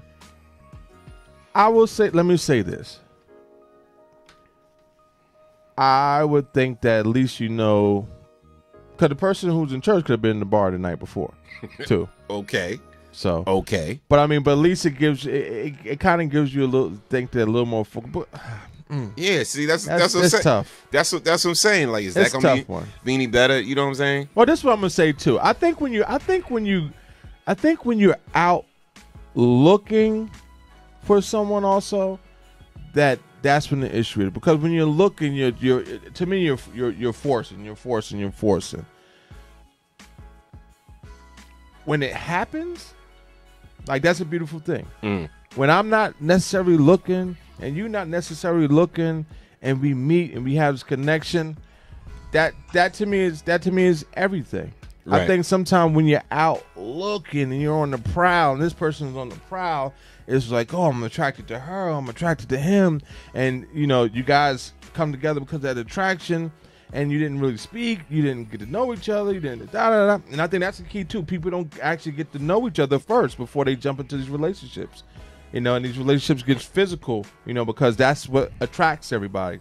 The physicality is what attracts people. I don't care what nobody says. Someone, no, I like a thinker and da-da-da. You don't know a person's a thinker until you spoke to them or seen them or whatever. So you can't tell me that was what you were attracted to first. I can't look at you and be like, oh, he's a brainiac. But here's what I think messes most women up. Okay, we're going to talk. Because the topic is, ladies, you keep hooking up with the wrong guys. Why? You're in and out of relationships. Why? This phrase right here, I think, messes most women up when it comes to finding somebody and finding a stable relationship. The phrase, my type. Yeah, that's what I just said. My type. My type. Exactly. You shot yourself right. He's not my type. Yeah, we went out. He was nice. He was sweet. But he's not my type. Oh, yeah. He took me to the concert. We had fun. We ate dinner or whatever. But he's not my type. Yeah, my girlfriend introduced me, whatever, to her boyfriend's brother, whatever. Oh, my God. He was a sweet guy. Nice. He opened the door for me. Such a gentleman. But he's not my type. My type. Again, I used to have a type. When I was younger. When I was a little bit more immature and everything, I used to have a type. She had to be this. She had to have the pretty feet. She had to have. Yeah, I changed. She had to have the long hair. She had to have this going on. She had to have this going on, whatever like that, and the boobies and this and that, whatever. So, my immature days, I had my type. She's not my type. Meanwhile, I'm passing over the chicks that made me dinner, that cared about my well-being. Exactly. That really gave a damn, that wasn't feeding into everything she heard, blah, blah, blah, really in my corner. I'm passing over those types of chicks because she Not wasn't type. my type. Yeah. Okay, people, let's talk. I'll say this. I never really had a type except for the one thing you just said, the feet. I couldn't mess with a woman with jacked up feet. Bruh, I just can't. Let me tell you something. I can't do it, man. Let me tell you something. As much as we joke about this, I'm dead No, serious. but You know I'm serious. Much as we joke about this, man. I do not care. Let me tell you something. I do. I'm married and I'm good now, whatever. Yes, but exactly. if my current wife had jacked up feet, if them joints was like this or whatever like that, and she still was the person she was, it still would have went down. It still would have went down. We would have had to go get foot surgery done. Because I realized the damage. I realized the damage of not my type. Yes. What it can cause in relationships. Let's read some comments. Shout out to the people. All right. So let's go back to shout out to Kiss. Kiss, what's good? What's up, sis? Where you at? Let's see. Tammy Walker said true. Let me go to the topic. Douglas E. James said I'll go with Tammy Walker first. Yeah. All right, no doubt. Because it's scrolling. It's doing the same thing with me too. It's scrolling. Tammy Walker said true. When I worked for American Express Black Card Services, you had to be on point, excellent customer service. Oh, that was back to the other topic. Mm-hmm. Douglas E. James said, if you meet a brother in church on any day other than Sunday, you might increase your odds. Tracy, I like that. Tracy Abrams said, most bums don't present themselves that way. When you first meet them, you have to get to know the bum before you realize he's a bum. And you've already wasted too much time with the bum at that point. Yo, Tracy is shot out. Wow. Yo, but clap that up. Yeah, that was funny as hell. That was funny. I like that. Funny as hell. B said, I ain't dating no one from church. Nope. And she laughing. And Tammy Walker said, facts to Tracy. Akisa said, looking for nub in all the wrong places. Looking for nub. Shout out to Sakira Baker on the check-in. Phyllis Woodbury said, my mama always said when you're out, they're looking you're looking for trouble. Yeah. I'm just saying. Yeah. Dee Dee Graham said you need to date, converse, and get to know the person. Fact. True indeed. B said, Norm, I told you still have a type. You married her. Now I know what you're talking about. I think I like all light-skinned chicks. Cut it out. Not true. Akisa, replying to B, said, yup, I don't know what this used to shit is. Whatever, man. Dee Dee said, I don't have a type. Open book, and I don't go out looking. Nah, let me tell you, I got people hitting me up. Let me tell you about Dee Dee, right? This is some years ago. It was a while ago, but dudes used to hit me up, right? Because they knew I knew Dee Dee, whatever, we was cool, whatever, or we comment on each other, stuff, whatever. Mm-hmm. Like, yo, Norm, you know Dee Dee? She pretty, yo. She real cute. She sexy. You can hook me up with that. But first of all, what type is she? Oh, wow. Right? What type of woman? I said, I could tell you what type I think she is. Yeah. But you're going to have to find that out for yourself. Yeah. Put in that work, bro. Yeah. Good luck with that.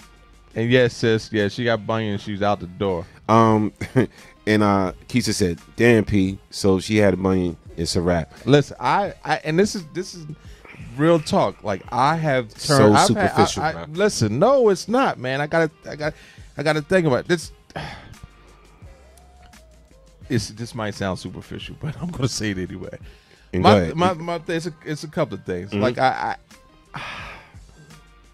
ain't gonna say it. All right, we got a lot of comments. Yeah, we gonna go to the comments. I'm not even gonna say it. Shout out to Tammy Walker said foot surgery. Laugh my ass off. Like, bro, if you love her that much, she treating you that good, you gonna throw the baby out with the bathwater? She can get foot surgery. We might not. You got good benefits at your job? We might not have gotten that far because if her feet was jacked up, and that's real talk. I'm telling you like this, right? I got to use this as an example. Don't beat me up, that. If Garcelle Bouveau was like, Norm, you know, I really like you, blah, blah, blah, blah, blah, and she and was like this and that, and then Garcelle took off her shoes, and, and her feet was like, I'm gonna check my. I gotta throw fancy away. I'm gonna get my Obamacare, and I'm gonna see if I could put her on my plan. I'm gonna get her that foot surgery, bruh. I'm not throwing the baby out with the bathwater over a damn bunion. Tammy Walker says, "Smooth P, what your feet look like?" I actually got good looking feet, and I'm a man, so I guess, and that's another thing too. I can't. My feet can't look better than yours. I'm a man. You know what I'm saying? Like, that's like a. I don't know, man. It just when I seen Boomerang, I had to laugh my ass. When I seen Boomerang with Eddie Murphy when he was with Sunshine or whatever her real name is, and he pulled up them sheets and he slid out of bed. I was like, oh, man, I felt them like in my stomach. I was like, oh man, like tell you something. I feel you. I ain't got great looking feet because I got on my big toe. The left side is a C, and the right side is a C. On my feet.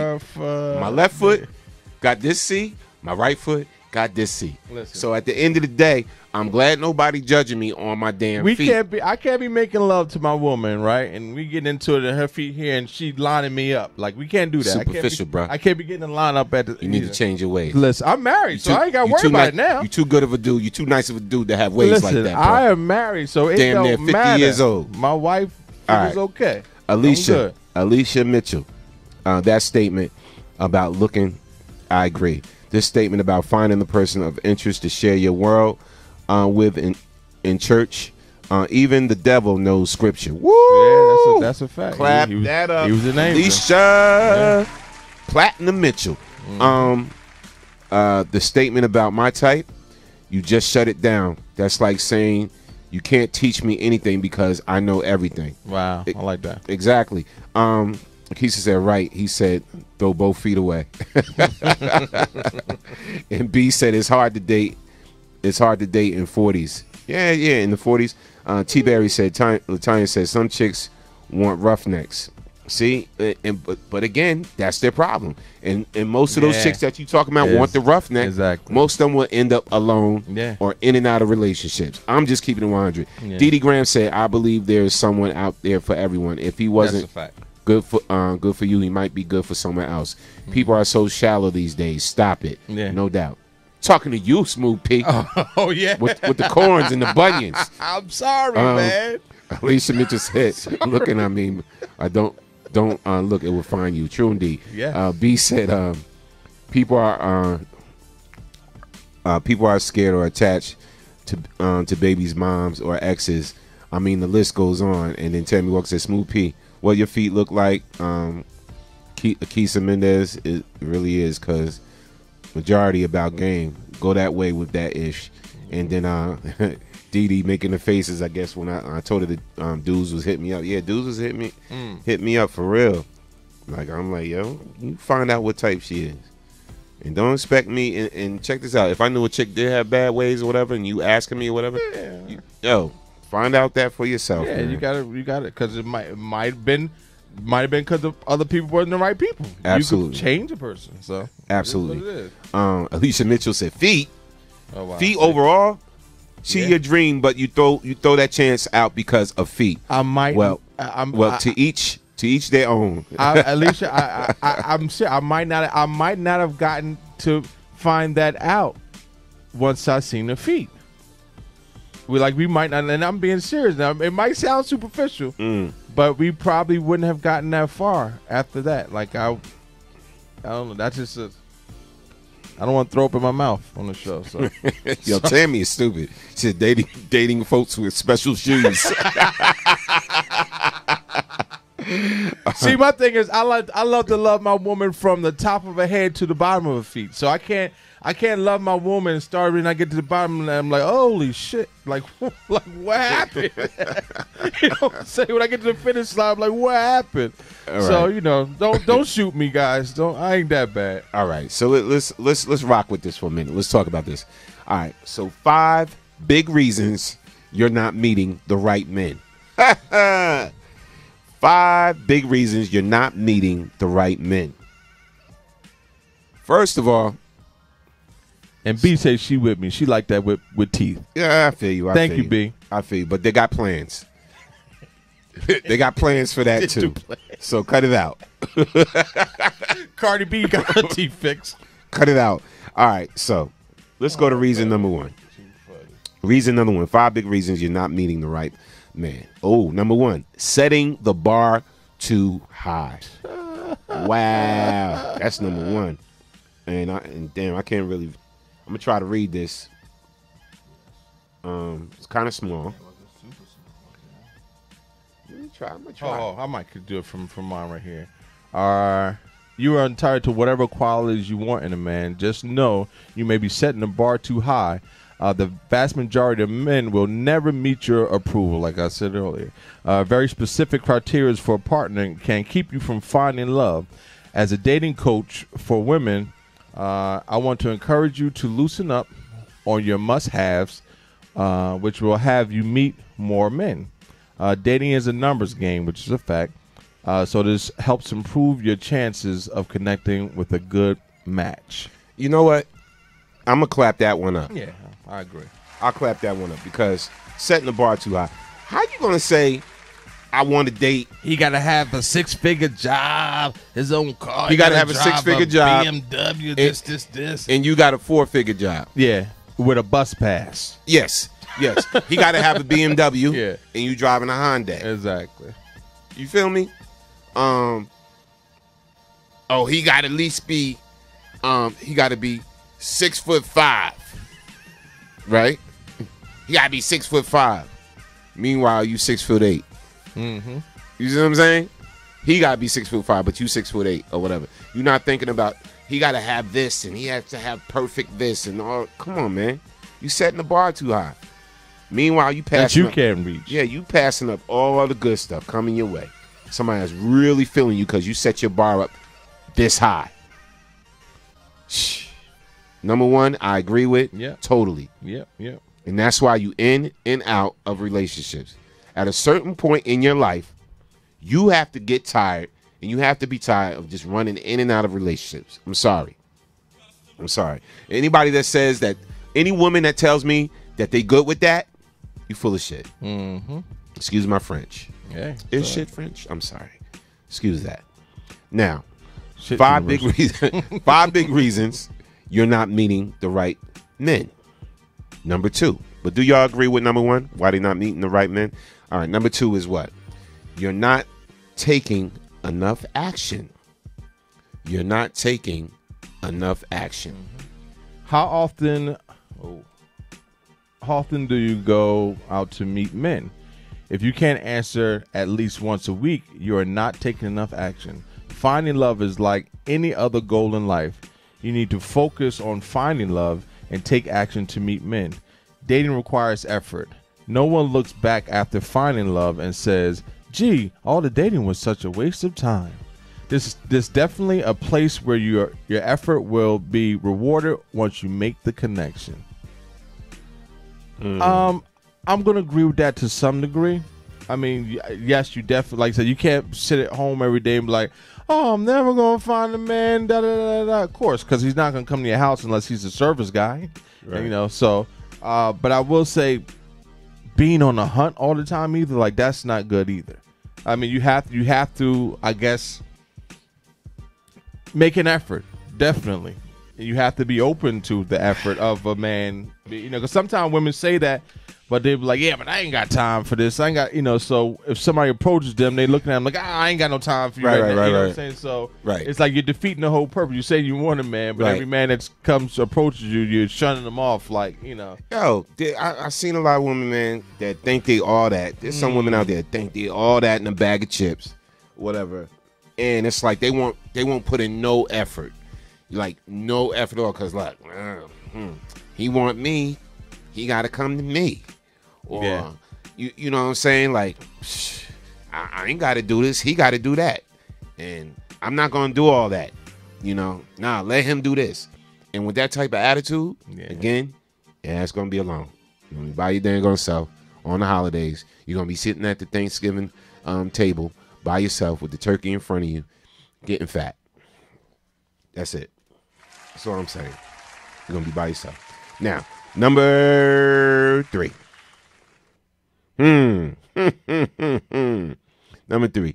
Turn off men by being too busy. You turn men off. You're just too busy. Every time you're trying to hook up, you're too daggone busy. Let's read number 3, P. All right. How busy are you? When a man asks you out on a date, do you have to push him off for a week or more? This is a big mistake. Don't. Oh, what the hell is that? You just took that. Oh, my bad. I forgot you was reading from there. I'm like, why you stop?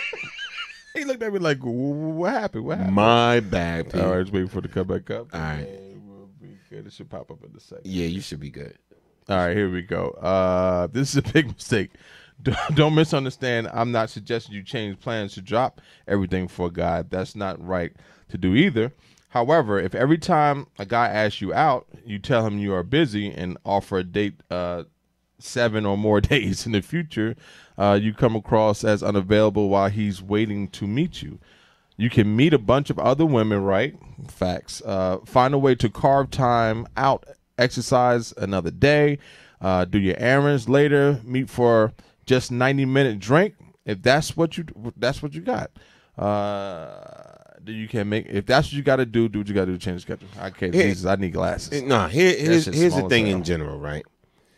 People make time for what they want to make time That's for. A fact. Point blank, man. That's what people in general. In general, you know what I'm saying? Like, if a female could give me so many excuses, like you see her, you know, like I remember back in my days when I was on the hunt, whatever, when I was in my 30s, and I meet somebody at the train station or whatever. I'm getting off of work, and I'm like, hey, you know, look, I can see you every day, you know, blah blah blah blah blah. Always cross your path, or whatever. Let's hook up. Let's go out to lunch. Right? If she hit me with the, oh man, you know, lunch, I don't know if I could do lunch, blah, blah, blah, blah. You know, what time do you take lunch? I take it at 1. My lunch floats, but you know, usually I'm busy or whatever like that. She making excuses, you know what I'm saying? She making excuses, whatever. Every time you trying to hook up, whatever. Oh man, I gotta go to my such and such meeting. Oh man, this is my girl's book night or whatever. All right, so leave her hungry. Yeah. You know what I'm saying? So it's like, okay, you know, you setting your own self up. All this busy or whatever, or I'll get back to you or whatever like that. You pushing dudes away. You know, you pushing dudes away. And I see a lot of women like that are like, you know, in the corporate world, whatever, you know, guy really likes them, whatever, and they can't make the time because they got to do this, they got to do that, whatever. And everything is on a damn schedule. Everything is on a schedule. Come on, man. You got to live a little bit. Yeah. You know, if a person really feeling you, they're gonna put you in. They're gonna put you in that schedule somewhere. Yeah. And that's real talk. Let's see. Keisha said the odd couple. Laugh my ass off. I love y'all. Let's see. Douglas E. James said life isn't a scavenger hunt. It happens from the blind side. Wow. Okay. All right. Yeah, no doubt. Number 4. Number 4. This is a lot of y'all. You're not friendly. You are not friendly. How the hell you expect to meet somebody when you're not friendly? You got attitude all day and time. Now let's talk about this. Yeah. My sisters. Got an attitude all the time. You're just not friendly. Every time, you know, a guy that could be a potential mate, you see him, you frowning. You turning up your nose. You turning up your face or whatever. Hey, how you doing? Are you talking to me? Yeah, I know you ain't talking to me. Hey, how you doing, beautiful? You know, and some women, I get it. They don't want to be called that, whatever like that. But listen, man, listen. You could be called a lot of other things. But what woman doesn't want a compliment? Every woman I know want a compliment. Listen, look at the era we live in. But I know that some of them get upset with that. I mean, that's not, you know. He didn't say, "Hey, B," "Hey, whore." Like I said, he called you beautiful. Like that's. Or you say, "Hey," you wave your hand up, "Hey, how you doing?" Whatever like that, and they just look at you. Yeah. You know, and I get the world we live in today, but come on, I'm saying sometimes it's a little smile, you know, or whatever, or a little head nod back or whatever like that. It's cool. There's nothing wrong with that. Yeah. And then I see a lot of women today that don't even like men with manners. I see that today. Wow. Yeah. Why you open the door for Yes. Yes. You hold the door open. Door myself. Yes. I can open my own door. Thank you. Wow. Okay. Open your own damn door. All right. Whatever. You know. Or no, you go first. You be in the line. Yeah. Exactly. You go ahead. No. I'm good. I'm good. You ain't got to let me go. I could wait. What? Like, wow. You wonder why you're alone. Yeah. That will do it. Yeah, no doubt. Keisha said, "I'm too friendly, so I've been told." Didi said, "My butt always smiling, so I know I'm friendly. I talk to everyone." Hey, Didi, I've seen you sometime. You be with the gas face. I'm telling you, you be shooting them prisms sometime. Nah, I see Didi sometimes. You saying that now? Maybe you smile all the time now. Most of the pictures I see you posting, you smiling now. But I remember back in the day, sometime, boy, you'd be like, "Damn, should I say something to her or not?" Damn, I just want to ask her, could I have some chicken? I'm scared. You know, like that must be the new Didi, the new improved Didi. You used to cut them like mean looks. Didi know what I'm talking about. You probably laughing. Let's see. Tracy Abrams said, if a woman is not friendly and has an attitude all the time, she wants to be left alone. She doesn't want to be bothered. Not every woman is searching for a relationship. You know. So Tracy, are you saying that you're not friendly? So this is my rebuttal to that comment. Granted, every woman is not looking for a relationship, but if someone had just says a nice pleasantry hello to you, why would you treat them any other way than nice? Just say something nice back. Hey, how you doing? And everybody could be on their way. Just because somebody says hello to you, like people like Storm said, I've said hello to a woman and just pass it, just greet, hey, hello, how you doing? And they give you a look. And I look at them like, well, what? I'm not trying to kick it to you because I'm married. I'm just saying hello. Like if I pass by, I got, hey, how you doing today? Just people can't be nice no more. It's an underlining, motive. Everything is a motive. Everything is a motive. Sometimes you just genuinely being nice. Yeah. I get accused all the time, whatever like that. Oh, he a flirt. He this. He. Whatever like that or whatever, and I'm just saying what's up, my whole nature or whatever. Like, and it's funny, just like even on like with comments, where man, this is Facebook, and a lot of times we take social media too serious or whatever like that. Dudes, females, whatever like that. If I got love for you, or if I consider you, in my circle or whatever like that, I'm gonna love a comment. I ain't say like it. I'm gonna love a comment. Exactly. I'm gonna love it. I'm gonna love it. I'm gonna love it. I'm gonna love it. I'm gonna love it. Cause you know what? It's not that hard to do that. Nope. It's not that hard to say something nice. It's not that hard to share something out or whatever like that. A lot of times we get so caught up in this virtual world on Facebook or Instagram or whatever like that. Like that becomes your life, your existence, right? And if you put the phone down, for a second, what's in front of you? Real life. Exactly. Real things you touch and people you see and all of that. But you know what I'm saying? Storm, you hit it right on. And it's so crazy that actually people have lost their lives because of this thing right here, just social media and being so engulfed in it. Like, and just walking down the street, walking to the middle of traffic and get hit by a car, walking down the street, falling down potholes or holes in the ground. Like, come on, like we gotta let this thing go. You know what I'm saying? It's not that serious. It is not that serious to give up your life, and people do that and they take shit too serious. Yeah, no doubt. Say hello. Alicia Mitchell said, question, man, Cave. I have been told by men, if you too nice by saying hi, most men see that as an open door. Is that true? Just asking. Okay, with any open door, Alicia, you can close it. Exactly. So if thirsty man, if he's like, okay, she said hi, I'm in. She opened that door. What? You can close it by saying hi. Yeah. So if he approaches you, say bye. He approaches you like, hey, can I get that number? No, I'm with someone. Yeah, exactly. Or I have someone. But thank you. No, thank you. Yeah. But you have a great day. Yeah, exactly. And that's it. What could they say? So if they see that as an open door, if you're not feeling that invite, close the door. I hope that answered the question. I'm just saying. Let's read some comments. Shout out to Didi Graham applying to DD. Oh, y'all know I can't see. That's my story. But I got glasses now, and I speak to everyone. Phyllis, yeah, I got accused of me of all people of I think I'm the ish or Norm too good to speak now. Oh wow. Right? No, people, I'm gonna say this again for the 80th time. I can't see for jack. Yeah. So if you're across the street or you're in a store, I run into people into Walgreens or wherever store I'm going in, right? And they be like, hey, what's up, Norm? Kiss, you can vouch for me on this one, right? They be like, hey, what's up, Norm? Blah, blah, blah, blah, blah. And I'll be like, all right. And then I'll keep it moving because I didn't know who the hell they were. Yeah, yeah. Or I couldn't see them or whatever like that. And kids be like, did you know that person? I'm like, I don't know. I don't think so. Or whatever, you know. And my whole thing is, and my wife Sandy see me do that all the time. You know, it's because I can't see. All right, at this point in my life, you see me with the dollar store glasses, keep it 100 or whatever. I rock dollar store glasses sometime on the show or whatever like that. Sometimes I don't have on glasses. When I DJ, I have on glasses, whatever. I can't see that good. But people accuse me of I'm too good to speak. Me, man, listen. That's not even me. If you really know my personality, you know that's not even me. Like, oh, no one think he's too good to speak. No, I didn't know who the hell you was. You know what I'm saying? So it's like, and if you know me too, you know you can't see. That's what I'm saying. Like you know you can't see. Man, listen.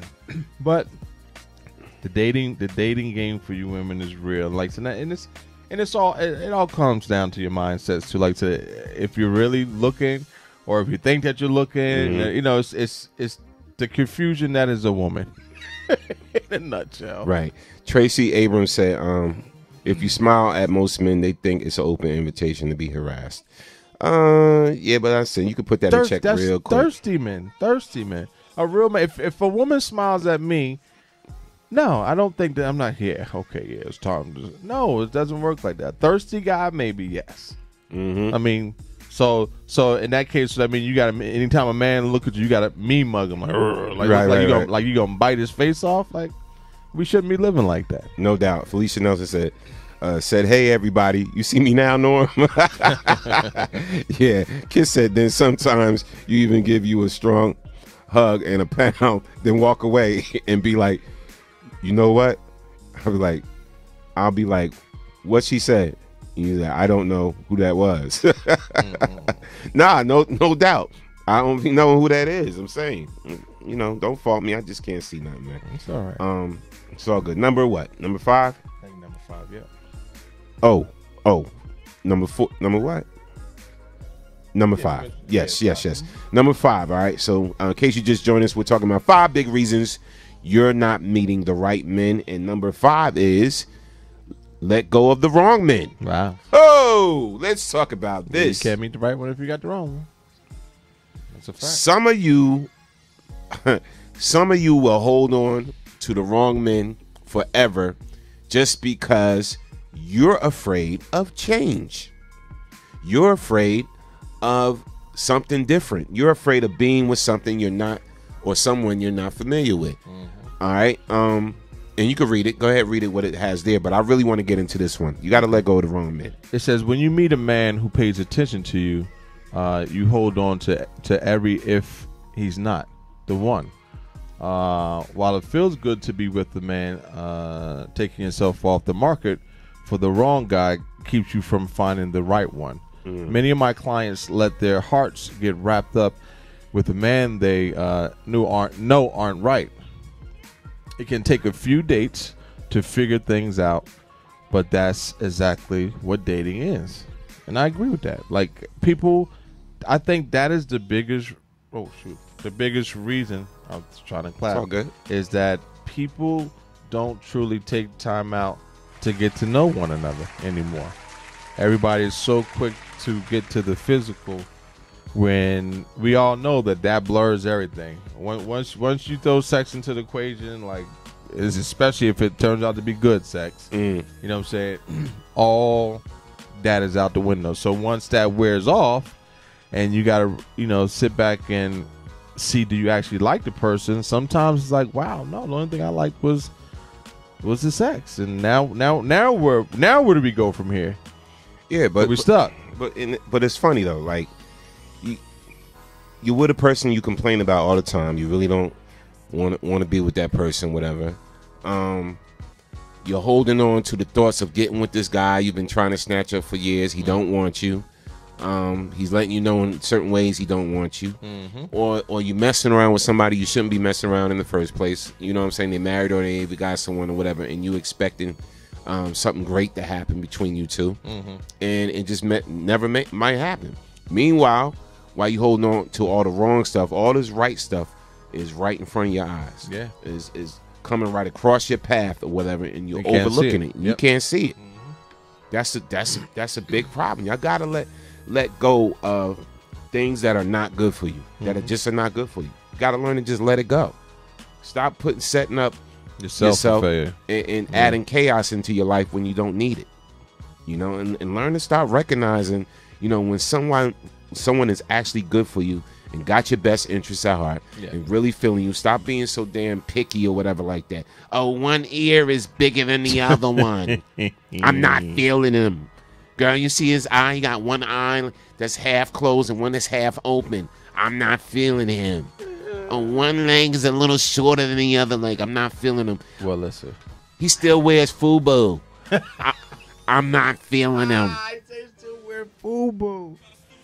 I wore my Rockaway yesterday. Man. Anyway, what? I don't know if I'm going to go with the one eye open, one eye closed either. I'm just saying. You know, I'm saying. Y'all nitpick at every little damn thing and wonder why you still alone or you by yourself or you in and out of relationship. You got nothing, no stability when it comes to intimate relationships in your life. And you wonder why.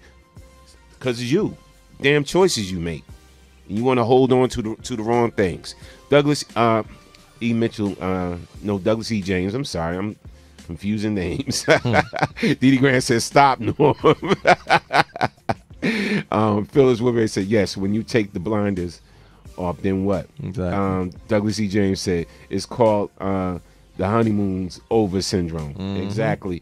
D-Mac said, some people just don't want to be alone, so they hold on to someone they know is not for them. You can't see the sun if you're focusing on the clouds. Word, clap that up. I like that. We're going to put that in the song.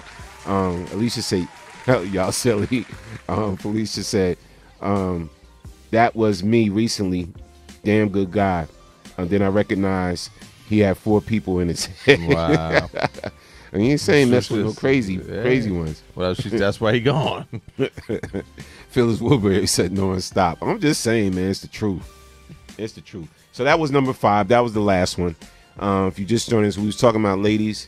You keep hooking up with the wrong guys. Why? Why? Yeah. And then we just got finished discussing 5 big reasons you're not meeting the right men.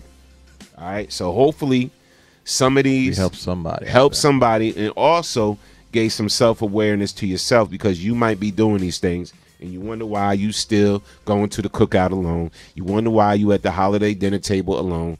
You wonder why when all your friends are coupled up, whatever, and they got somebody and you by yourself. And you know what I'm saying? So like maybe some of these things are you. Yeah. And you need to change them. That's all. Hope somebody got help. All right. So and we want to thank everybody. Get your feet fixed. Yes. Oh, shut up, Pete. Ladies, if you have bunions, so what? Go to Dr. Zuzu, whatever his name. Dr. Zizmore, whatever. I don't know. Zizmore is for the pimples. Oh, I don't know. All right. So y'all know what's going down, man. February 10th. Yes. It's going down at the Zulu Bar, 437 Main Street, West Orange, New Jersey. It's the official Epic Day Party, the Aquarium Birthday Bash from 4 p.m. to 9 p.m. It's going down at the Zulu Bar. Also, the official Who Owns the Mic open mic. Yes, sir. So singers, you can sing if you think you can sing. Comedians, funny people if you think you're funny. Spoken word artists, if you think you got skills. Roses are red, violets are blue. Come to the Zulu Bar. I want to see you. You and you. I like that. Aha. So come on out, man. Have a good time. It's also my birthday party is going down that day. I will officially be 40 years old. Finally 40 on February 10th. Come on out, have a great time. It's a grown, sexy affair. Zulu Bar is a beautiful spot, man. Yes. We keeping it grown, sexy from everything, all right? And the music, throwbacks, classics. You know how we rock out. You know how we get down, but it's going to be a feel-good day. So come on out to the Zulu Bar, man, and trust me, you're going to have a lot of fun. Shout out to DJ Okie E. He'll be on the 1s and 2s. DJ Smooth P. Your own DJ Storm Norm going to be rocking out with a set, man. I'm going to have some fun that day. I'm going in that day. I'm going to take y'all back. Y'all know how I do. The admission is only $10 to get in, man. There's great food at the Zulu Bar. Yes. Drink specials in the building. It's got great live performances. Everything. It's just going to be a good time, man. You know how we do, man. So, again, it's the official Aquarium Birthday Bash Day Party. Grown and sexy affair. BKS1 Radio. We're going to be in the building. It's going to be some good times, man. Going to be some good times. All right? Come on out and have a lot of fun with us. Write that down, February 10th. February 10th. You're going to see the link up where you can get your tickets, all right? You can get your tickets early so, you know, you can secure your situation. Yes, sir. We're gonna have some things probably to give away that day, and it's gonna be just an awesome time. So come on out and rock out with us, man. We want to thank everybody for joining us. Definitely. No doubt. Appreciate you guys so much. And if you like spoken word and poetry and all of that, and romance and all of that, go check out author Jude Flex Joseph Sr.'s book. It's called Letters to a Queen 2. All right, it's a continued story of love. Go check his book out, man. Great dude. We had him on our show and everything. And the brother can actually help you out with some advice if you're going through some things, man. So just go check that brother out. Friend him, find him on social media and everything. Yes. You can purchase that book at Amazon Books. Just go type in Letters to a Queen or Jude Flex Joseph Sr. and go get that book. You already know what it is, man. Yo, it's been an awesome show. Definitely. Have fun. Definitely. Yes, sir. We always do, bro. No doubt, man. No, we do. No doubt. Appreciate you all. Remember something, man. This show is never about us. Nope. It's always about you. Because what? You are the next best kept secret. See y'all tomorrow, man. Yo, February 10th is on and popping, people. It's on and popping. And real quick, man, I love y'all, and there's nothing you can do about it. That's right. I'm just saying, nothing you can do about it. What you gonna do about it? Huh? Because I love y'all. I'm out. Peace. Custom.